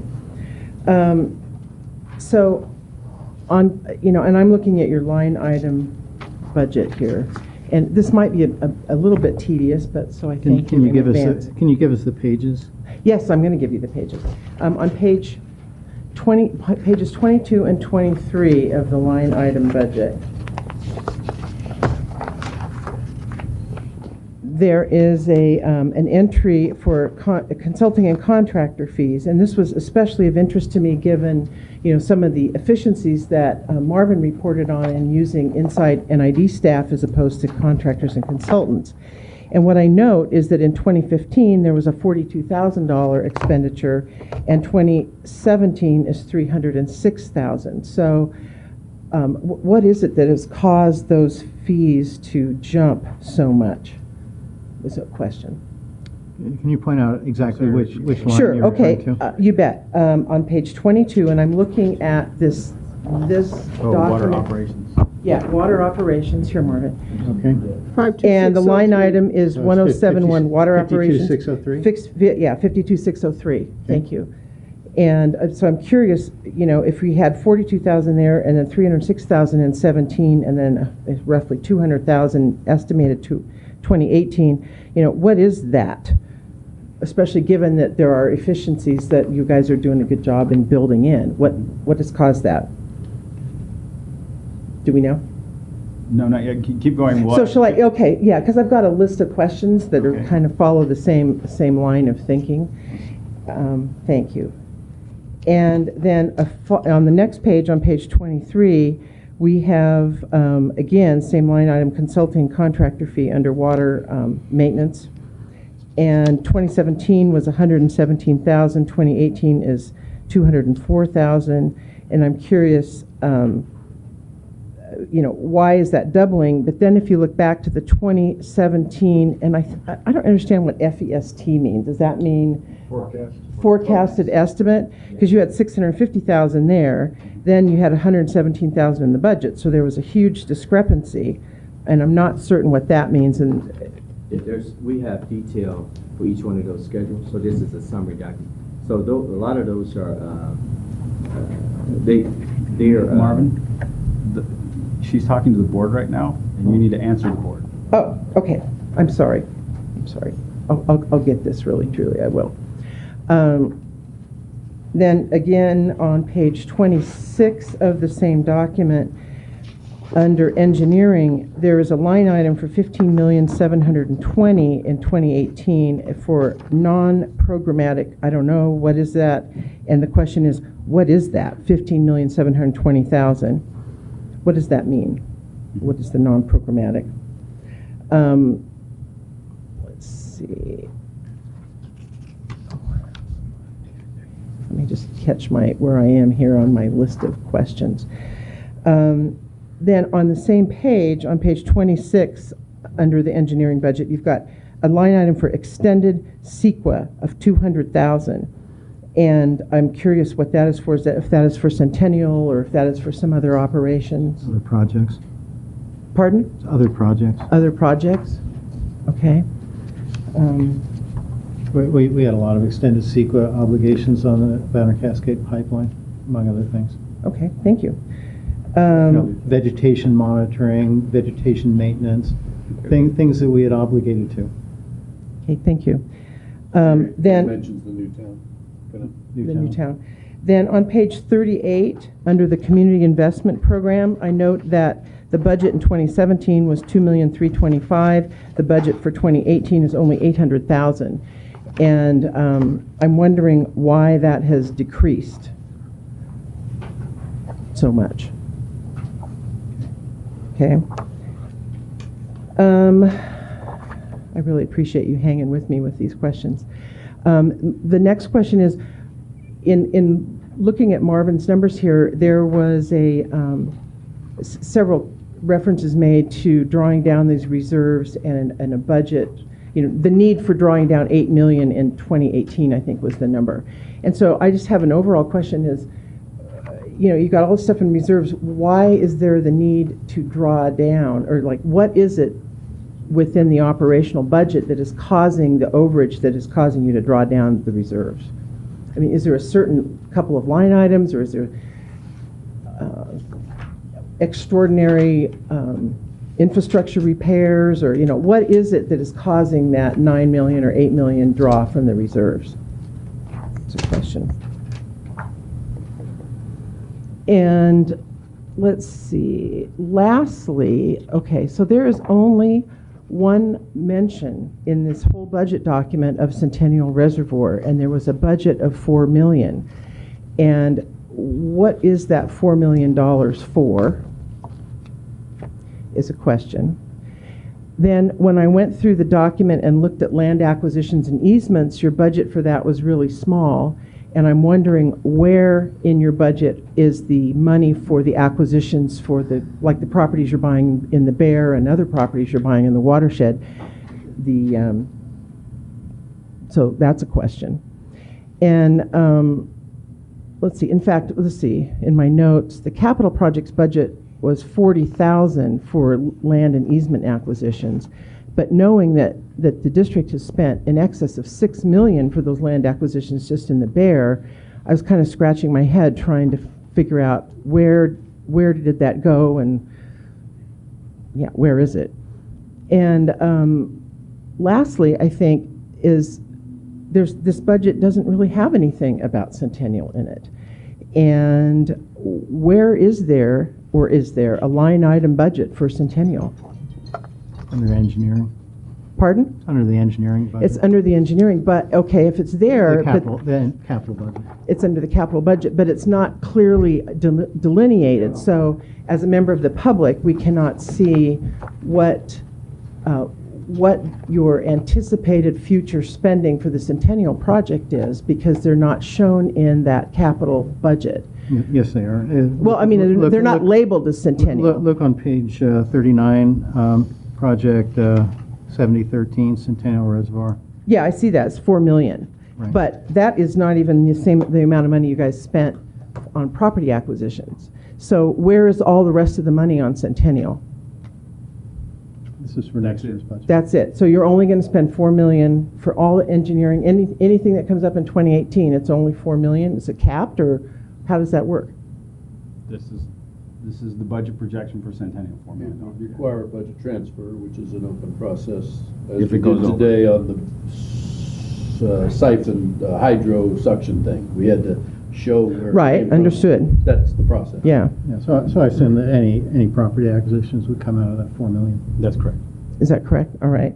But then I note that the budget for 2017 was $3.5 million, and your property acquisitions alone exceeded that almost by double.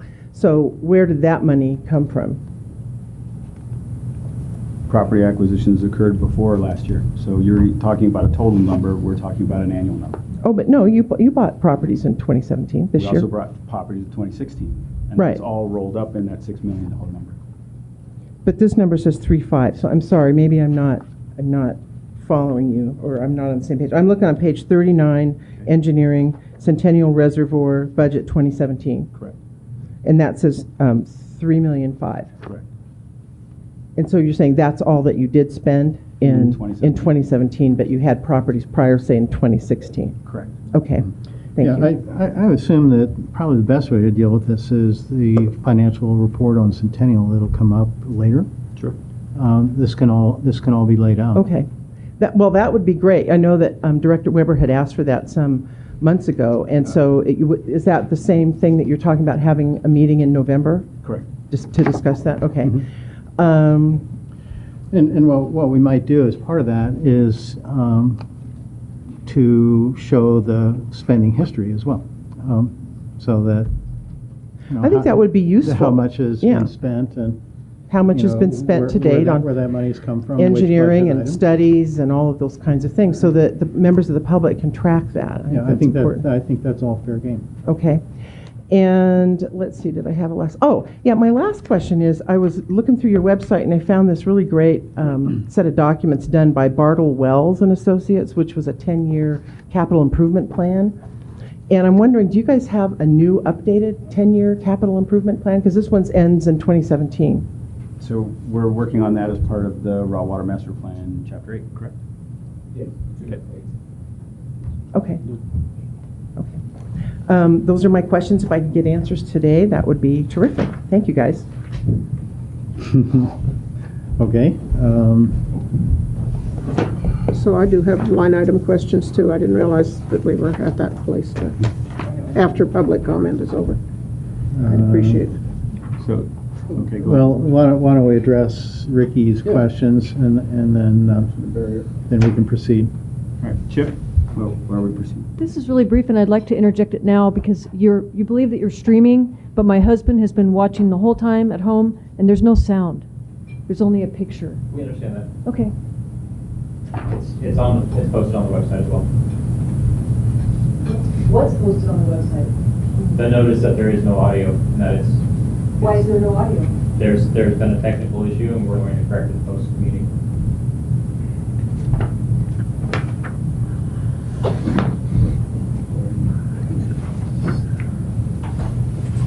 I think I was the first one to raise the question, and I think specifically it was on page 22. 22. And it was 52603, consulting and contracting fees for operations.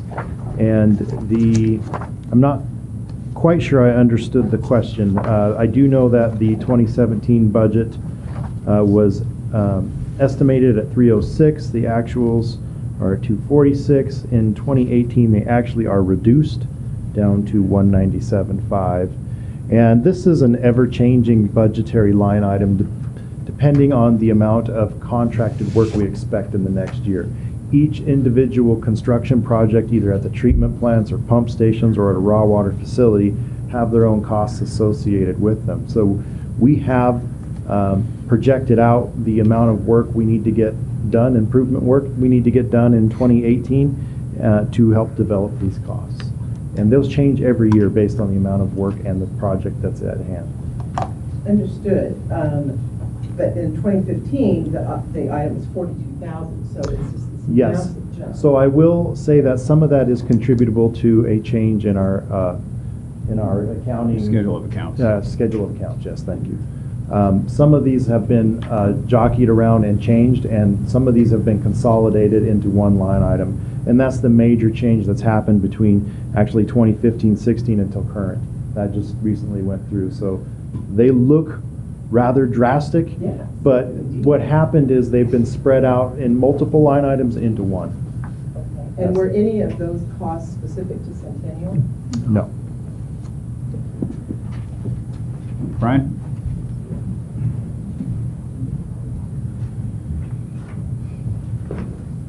So similar kind of thing that Chip was saying is that year to year we have maintenance projects that need to get completed and done, and so in 2017 budget I don't have the specific projects that we did, but we have just maintenance and upkeep and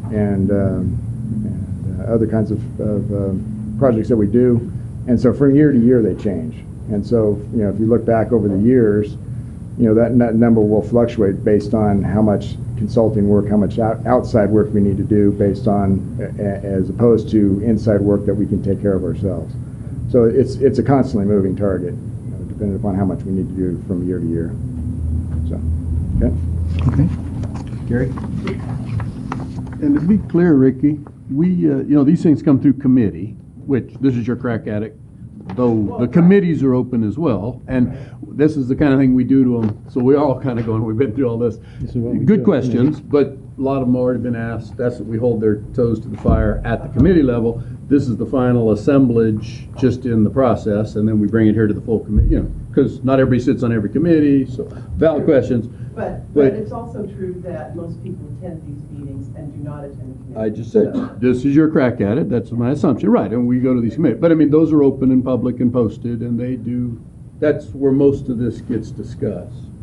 At some point, we're trying to finalize the budget. Morning, Board. I'm going to Staff. try to, sorry, Director. I will try to answer the questions. They might not be in the order that you've given to the board. Okay. First, I want to start with the broad concept of programmatic versus non-programmatic. The district, over the last few years, and actually it's probably about the last 6 years, has developed programs dealing with specific topics. An example, pipeline replacement program is a system of a list of projects with a not to exceed cost per year to spend on replacing aged pipelines in the system. Cascade Shores. Cascade Shores was placed, Sierra, Penn Valley. Lake of the Pines. There are places, so that's what those are for. So if you start looking at it like pressure reducing valves, which are our system, we have close to 100 of them, 200 of them, is in essence those are aged and we're slowly replacing, trying to do 2 a year at $160,000 a year, do that. So that kind of, I want to get you the gist of what the programmatic concept is. Okay. Those are programmatic systems where we have a chunk of money, a lump of money that the district staff does not exceed for that year, and we spend it on a list of projects, and we have priorities in there, 1, 2, 3, 4. The goal is if, say, for instance, project 1 fails or something happens or we have a CEQA issue, we go down to number 2. But the goal is to linearize our cash flow within the district. So those programs like raw water improvements, all that are related to a particular need of the district system and the district customers. Okay. So keeping with that same, does that make sense of how different? That makes perfect sense. I just didn't understand the non-programmatic and okay. 15 million. I will go on to the non-programmatic. Okay, thank you. Non-programmatic are project specific, where it's a one-time type project that's related to one particular issue. Gary, take her to page 38 and 39, which show the 52, 9, 15 non-programmatic. So Great. It identifies all the projects, Ricky, that are inside that non-program. This is what is inside the This is 15. yeah. So this is the schedule. So you'll see Shale Ridge Tanks, Meade Canal, Combi Phase 1. Okay. And Rim's right that on page 39 for everybody in the group here, on 39 on the upper section of it, it says 10151 engineering, and that's the programmatic list of programmatic projects for the district. Like an example is for last year, in that non-programmatic was our pipeline to Cascade Shores, where we got rid of the plant. And we had that was a non-programmatic project because it was very large. The Bear River Siphon, which we're currently replacing, is a non-programmatic because it's a large, very large project. And it's Centennial's 25 Lane. million? The total For the siphon? of Combi and Bear River is about $25 million, okay? So what you're looking at Any given year, is, you're seeing the part in that year. Understood. so what you're seeing is large projects that don't fit well in the non-programmatic, or they're so specific they don't fit in a programmatic budget, okay? So that's the difference between programmatic and non-programmatic. The programmatic are dealing with specific needs of the district systems. Non-programmatic are needs for the system, but very isolated and very specific. That's why we did it that way. And what I want to go on to, does it kind of answer non-programmatic? That gives you the broad view. That's very clear. Okay. Anybody else any questions? Non-programmatic. Going on to the next one is if we talk about extended CEQA. Extended CEQA, when the district approves a CEQA document, we approve the requirements inside that document, mitigation measures. An example is, the best example is, the Lower Cascade project required 10 years of monitoring of ponds in the canal and the canopy. And the trees, yeah. And every other year. It include also tree restoration, and tree maintenance for a 5-year period. The project's closed. We close and book the project, but we have extended CEQA to deal with those issues. This budget, Lower Cascade we're pretty much down to monitoring canopy, but next year's budget basically based on, we have commitments as part of the Newtown Canal replacement to fill in the old canal. those costs are estimated, and they caused a bump, or went from 50,000 to 200,000, because that filling in the canal, all the engineering and everything that has to be done, is a cost that we've committed to in the district. What we're trying to do is make sure that there's an understanding that the financials are available, or the money's available, for the commitments made in our CEQA documents. Okay, That's what extended CEQA is all about. thank you for that. And then, just so everybody knows, extended CEQA is reported every month when we have engineering committee as part of the project status list. All these are reported on a monthly basis. The other one is community investment. Why is community investment so high? Going down. Why is it going down? Well, why it went down? Okay, let's talk about it. What the difference is, if you go on high to low, there has to be a high number and a low number. Why is the difference there? I guess it's the question. In 2000, that is a carryover from 2016 into 17, and that's part of the Table Meadows project, the DFWE. That will be complete this year. Option 3, as part of the Table Meadows project, will be complete this year. The Rodeo Flat pump station repairs, Scott, yeah, is part of that. These are my areas. I I'm know clapping. they are. So that whole lump of money that's sitting there will basically be extinguished by the end of the year, except for what we didn't spend on the possible community investment projects. Right now, the board's already committed to $800,000 to the Montclair project. Next year, we saw that with using the reserve and Not plus reserve fund. the reserve fund for community, Not a reserve fund, just a fund. just a fund, sorry, get corrected on a regular basis. So we got the fund there available, plus $800,000. That means if we had a community investment project come up that, or multiple ones that could come up to a not to exceed $2.3 million, that's what available for next year to do those projects. So that lump that you're seeing there is for this year's project, completing this year's projects, which we are finishing up as we speak. They did the road inspections the other day, yeah, Right, with okay. the homeowners. So, hold on. So while you're on that, Gary, so there's going to be a carryover of $2.3 million. You have $800,000 next year's I budget. saw that. And then you have 1.5 sitting in the fund available. So we have if we have a community investment project come up next year, we have $2.3 million available to do any work that the residents desire.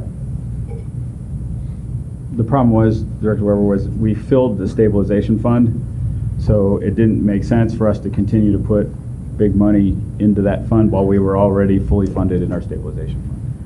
Well, I guess I'll talk about this now. The community investment program, I've mentioned many times in the board before, is important not just for treated water delivery, but also for fire insurance reasons. And I think especially with the recent fires, probably more policies will be canceled. The situation now, first of all, South County has used a lot of money, including the backbone extension projects, and I am totally in favor of that. They were underserved, and I'm not regional and just supporting myself. But there has to be a way to get water lines extended in a manner that we're not using now, and part of it is going to involve putting money in it. And so I understand that if a project is identified, then we go to the capital funds to reserves. Ricky Yeah, all we right. can use, we can use. those, yes. Yeah, Ricky actually had the floor. No. This is, Well, I'm ready for Hold on, questions, hold on. but I'll finish with Director because Weber. that was one of my concerns, is why it appeared that the capital improvement, because I'm very interested. Right. As a director. But you were very patient, and we Ricky, suddenly- your voice really can't be picked up on the tape, so probably you should be standing up behind Gary. But then there's not video recording. So I'll stop and let. Yeah, but there is an audio recording. Yeah, it's Or vice versa. happening. I thought it was Vice vice video versa. or audio that's not recording. So, hold on. Oh. Director Weber has the floor. Yes, thank Actually, you. I would agree. Ricky was Well- having her questions answered. You'd waited. This needs to be revised. The policy that we have, and I've talked about that before, we need to find a new way of funding.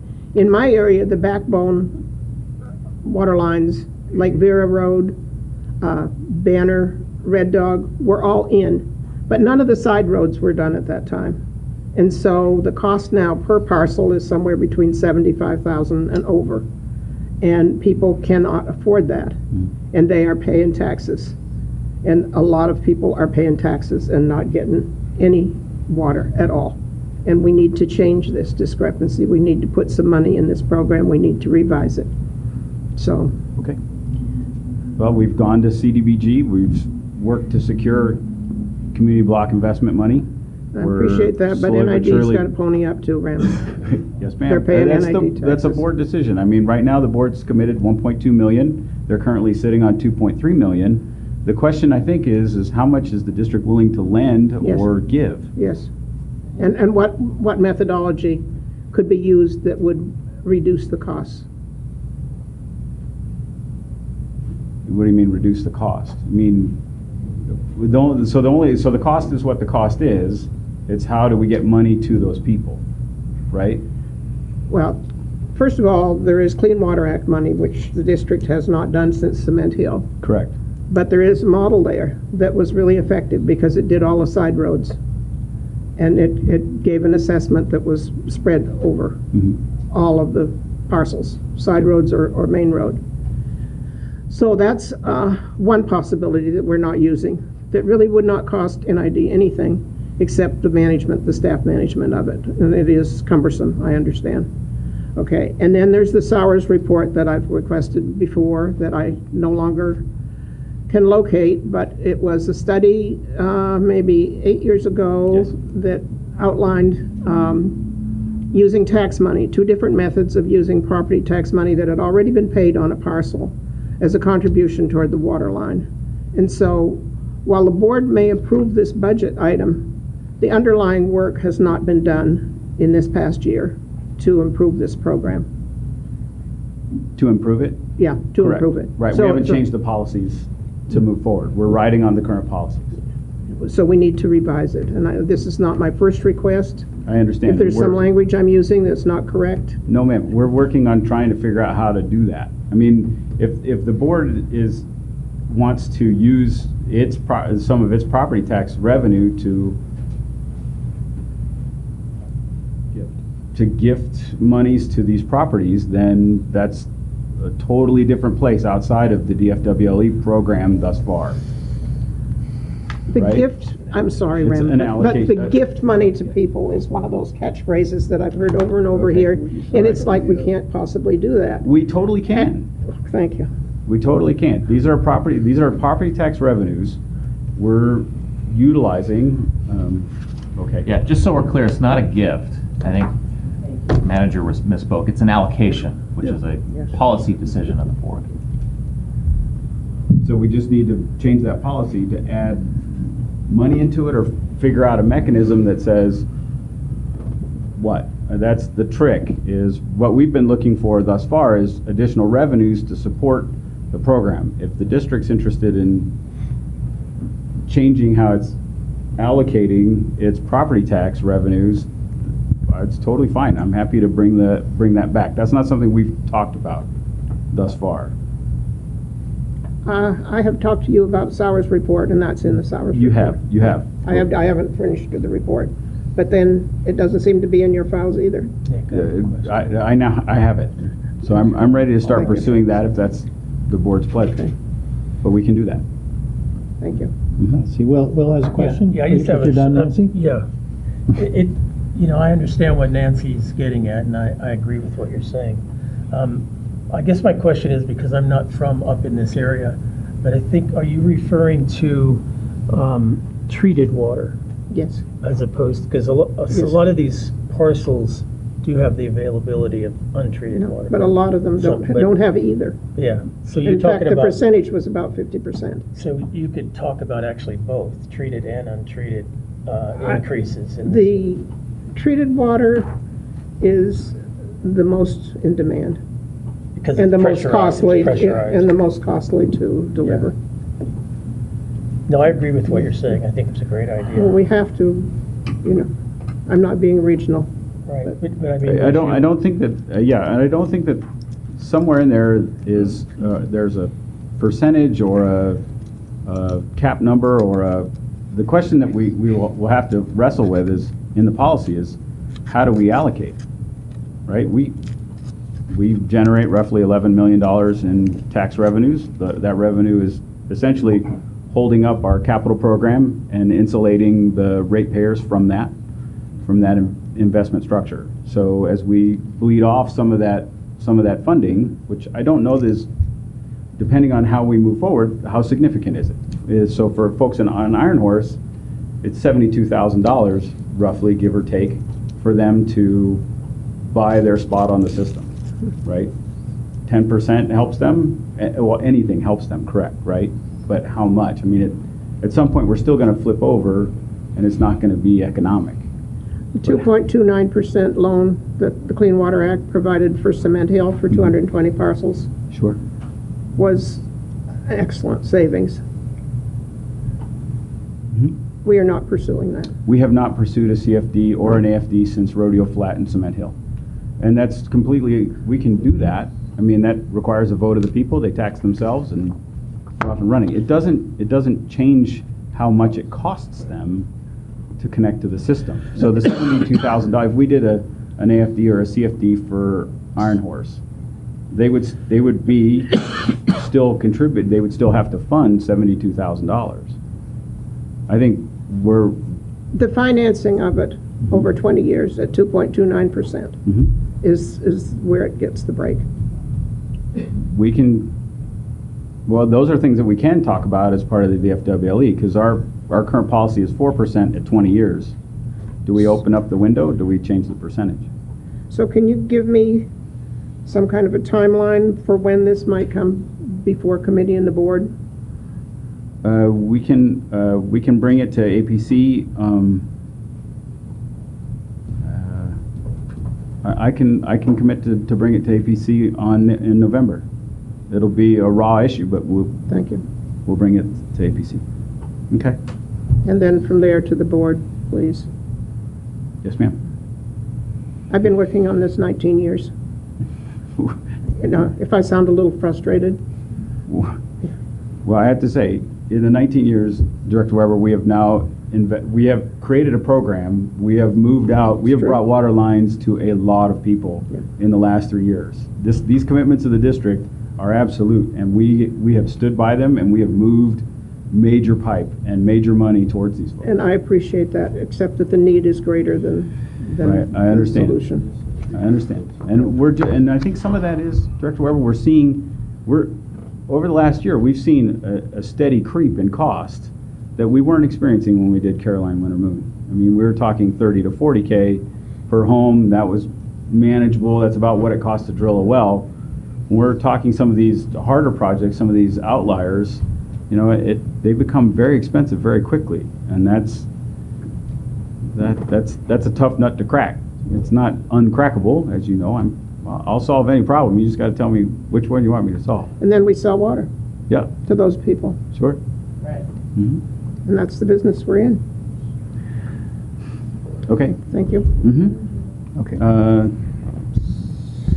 So does that answer the DFWLE one? Okay. I think I still have. I have a couple more notes. Yes. Okay. Okay. Going on, you mentioned about property cost. It is included in that $4 million for Centennial on page 39. Okay. Going on easement and acquisition, that is just for small projects, small unattached items. In essence, if you look at how our budget's set up, the money's for the capital project itself. Okay, so Centennial has $4 million available to spend on Centennial. That's CEQA, any type of additional studies, any property purchase. We don't exceed that number, okay, without permission of the board.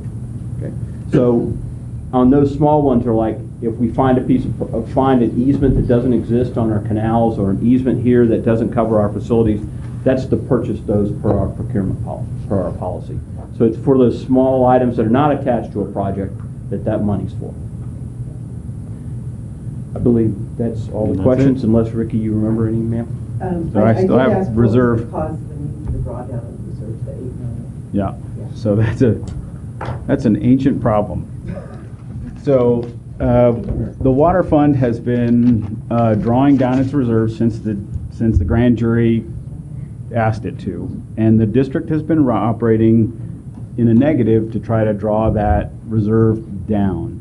So over the last many years, the water fund has been operating below its reserve need or its revenue needs. And so in an effort to make water cheaper than everybody else, we have been burning down the reserves. We're slowly at the bottom of that, and that's kind of to Director Weber's concern, is that as part of the 13-14 agreement for the rates, NID agreed to run its reserves down to no less than 4 months. And so we've been doing that as we've slowly but surely tried to burn a little bit of reserves off, soften the hit to the ratepayer, and then slowly but surely come out of this. And so Marvin's point was, we believe that at the end of the next 5-year block, what we've experienced, like over the last year. So last year from last year to this year, we've offset $6 million in the budget, right? So we went from 14 and 2 to 8, and now we're positive on the capital side for the first time. And the state rated our ERAF funds 2 years in a row to 10.2, our tax monies. The state just took them.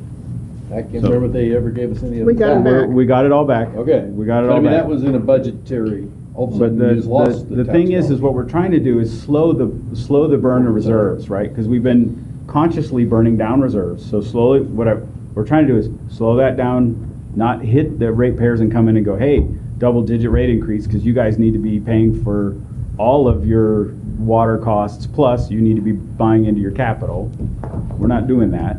Right now, we're still back funding the water fund with some hydroelectric revenue. We're offsetting it with pure hydroelectric activity, and then we're slowing that burn. So the number was, so last year, all divisions, the water division its non-operating income was negative 2.7, and its net income total was 14.3.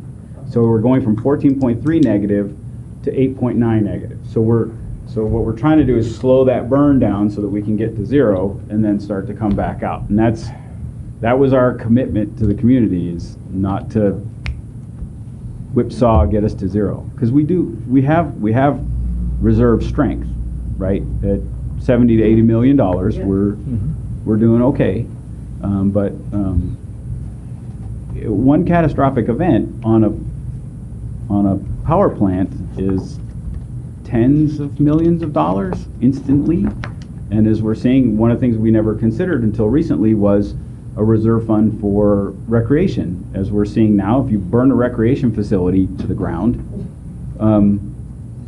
what does it take to put it back together again? And this is the other part, is the watershed stuff. We burn down a watershed like RIM or King Fire, right? There's nobody coming to our rescue. And PCWA is an excellent example. We need to have monies built up so that we can go back into those systems and reforest them and do all that stuff, because that's so we're flying a little low, and Marvin and we're watching, and it makes me nervous. You know, we're at 5 months now, and we're going to go down to 4, and I'm not super cool with that. But I think that, you know, the drought and the requirement from the State Water Board to reduce water sales by 36%, that was an unknown when we did this, and so we took a hit. And it was the rate stabilization fund that really covered our, while we rolled forward. And so I think this budget, not only is this budget only 1.9% above last year's, so we're really holding the line in terms of trying to keep things flat. Staff has clearly demonstrated that it's out there looking for efficiencies and looking to find outside money to support us. But also, we're stepping off of something that we have become highly reliant on, the reserves, and that's taking us a little while. But if this is any indication of staff's commitment and resolve and the board's resolve, right, we're coming $6 million, 5 and change, to the table less, right? So we're showing that we're committed to this. Well, thank you. Thank you. Yeah. Everybody for your answers. Thank you. Director Weber, you had any other questions on line items? I do have one on page 32. Under the Hydro Administration, another 52603 consulting contractors fees. I know that we don't have a staff electrical engineer that we consult with somebody. Correct. That cost of $1,582,500. That's a one big whack. Well, yeah, a little bit over a quarter of that is the electrical engineer. Would it be better to hire one? Yes, ma'am. But you can't get one. Is that it? No, so Kean and I have kind of juggled this one. We're interested in seeing how Aaron does again this year, whether or not this is real, the workload. It's our anticipation that in 2019, we will be coming to the board asking for a full FTE for an electrical engineer. We don't have the position created. It's going to take us a little bit to get there. So we'd move out of consulting and into salary then? Yes, ma'am. Yeah, okay. And we anticipate that it'll be a savings. And then I had a question about the watershed, and I don't have written down the page number here. Just wanted to be sure that the watershed program was adequately funded. So is the salary under the water division for that position? No, ma'am. The watershed has its own department, so it's on page 15. It's Oh, yeah. Okay. So page 15, you'll see that Got it. our watershed planner is fully funded. Okay. And there was some consulting money with that on Yes, the next ma'am. page, right? Yes. As well. So we have Because 73,000. she's covering a lot of stuff. Correct. A lot of grant writing. Yes. Okay, great. Thank you. Mhm. That's all I have. Okay. Any other questions from the board? Any other questions? I don't think so. So, would you like to wrap up? Staff just asks the board to adopt it. So Adopt the, read the recommendation.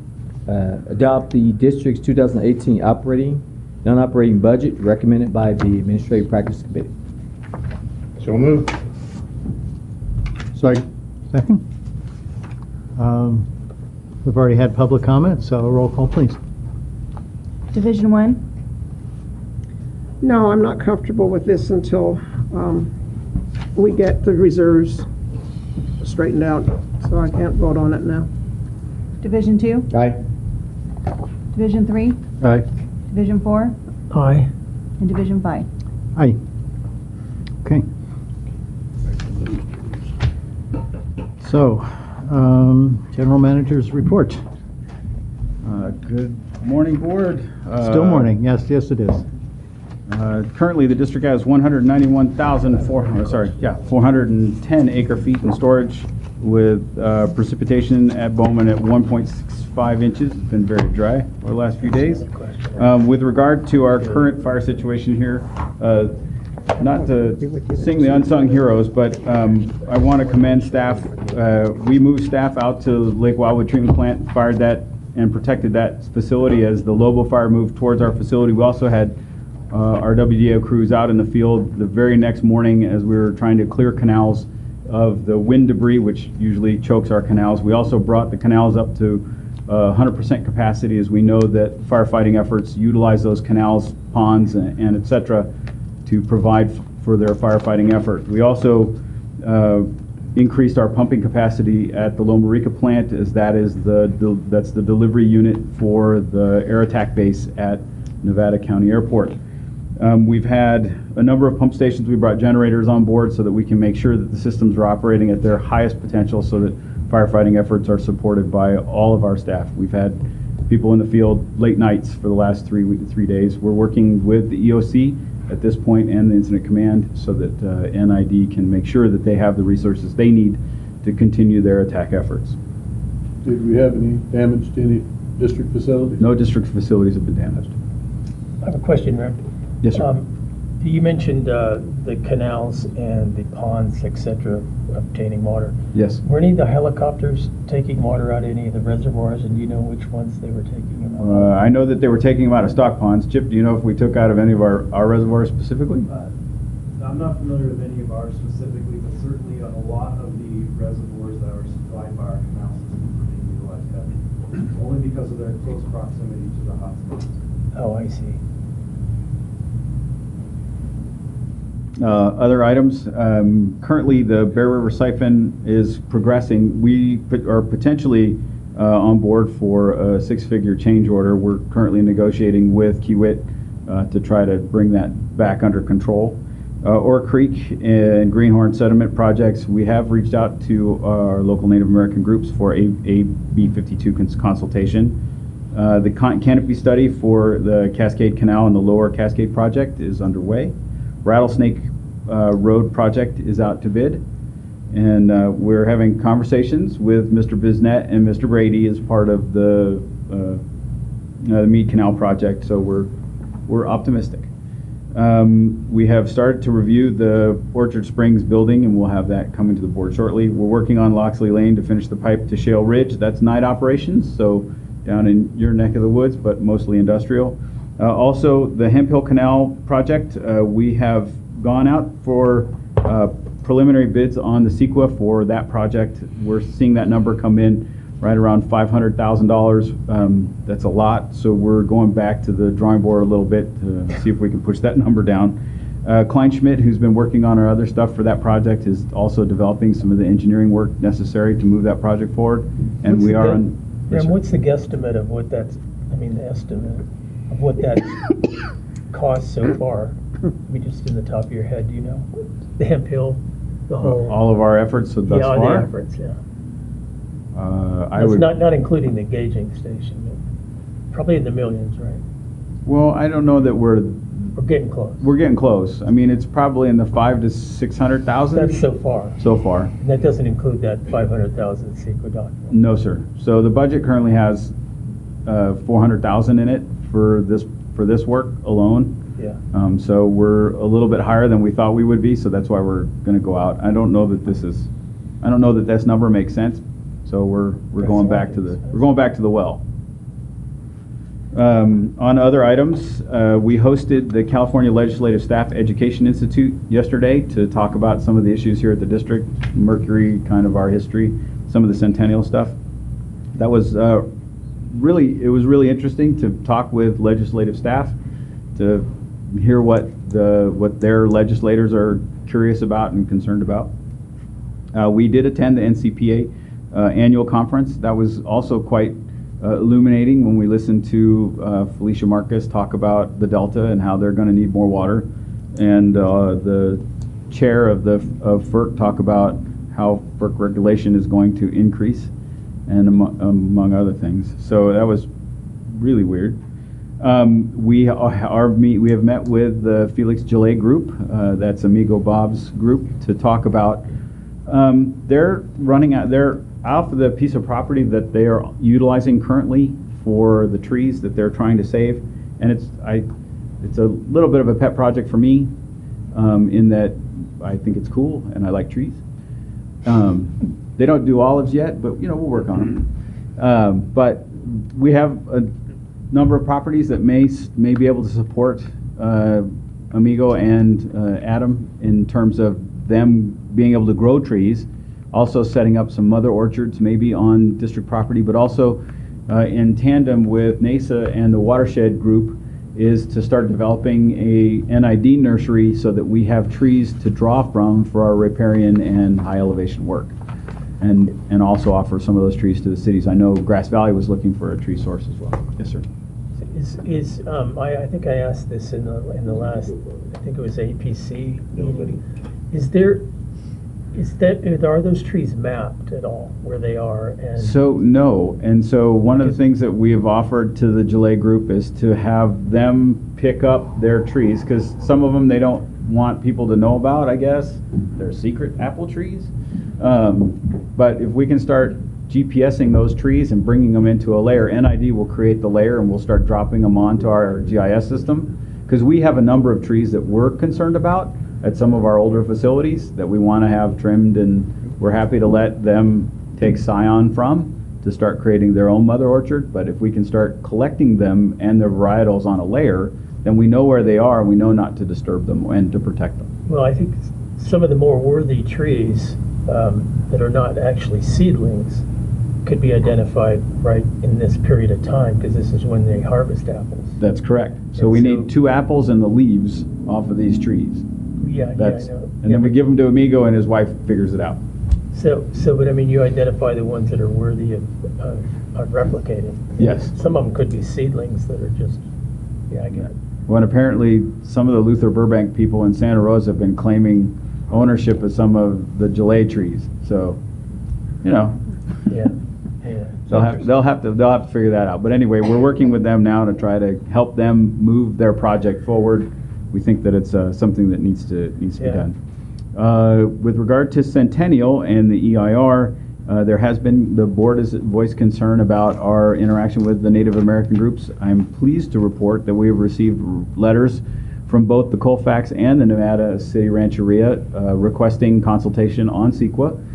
We're reaching out to them as part of that process, and we'll be protecting them with the non-disclosure agreement so that none of their any information they provide to the district will be sheltered under that NDA. Also, just as an FYI, the West Placer GCA will be holding a public meeting tomorrow at 1:30 p.m. At Fitiment Road in Roseville to discuss the GSA. The DWR will be there, roles and budget, all the startup stuff. So that'll be available to the public. And I believe that concludes my report. Thank you.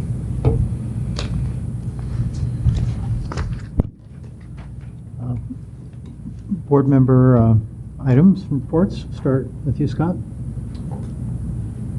Not really. The roads were finalized on several of the projects in South County, Table Meadow and Lodestar and Golden Oaks.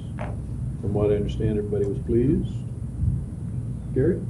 Yes, in the Lodestar Conestoga area, people were very happy, especially the residents of those in the South County. They couldn't get a word in otherwise. Debbie couldn't get a word in? Yes.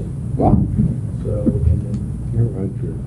And then she was happy too. Yeah, no, it sounds like it was. So the Table Meadows were just finishing in final way. We'll be out of there before it starts getting too cold. And the chip seal has already occurred? Yeah. Oh, because Debbie was worried that it wasn't going to happen in a timely fashion. So that already happened, but cool. Okay. On the ingress, egress. Is that it? Yeah. John? Thank you. Nope. Nancy? Mountain Counties is doing a whatever conference, I guess you'd call it. The title is quite interesting. The Sacramento San Joaquin Delta and its Sierra Nevada tributaries, the stressors and the fix. We fall in the tributaries range. I mean, my idea of a tributary is Wolf Creek, but I have a different perspective than the state does. So it is on October 27th. It starts early, 8:45, and it's in Auburn. Okay. Is that it? That's it. Well, I'm good. Is there any public comment on items to be considered in closed session? There are 2 items listed in closed session.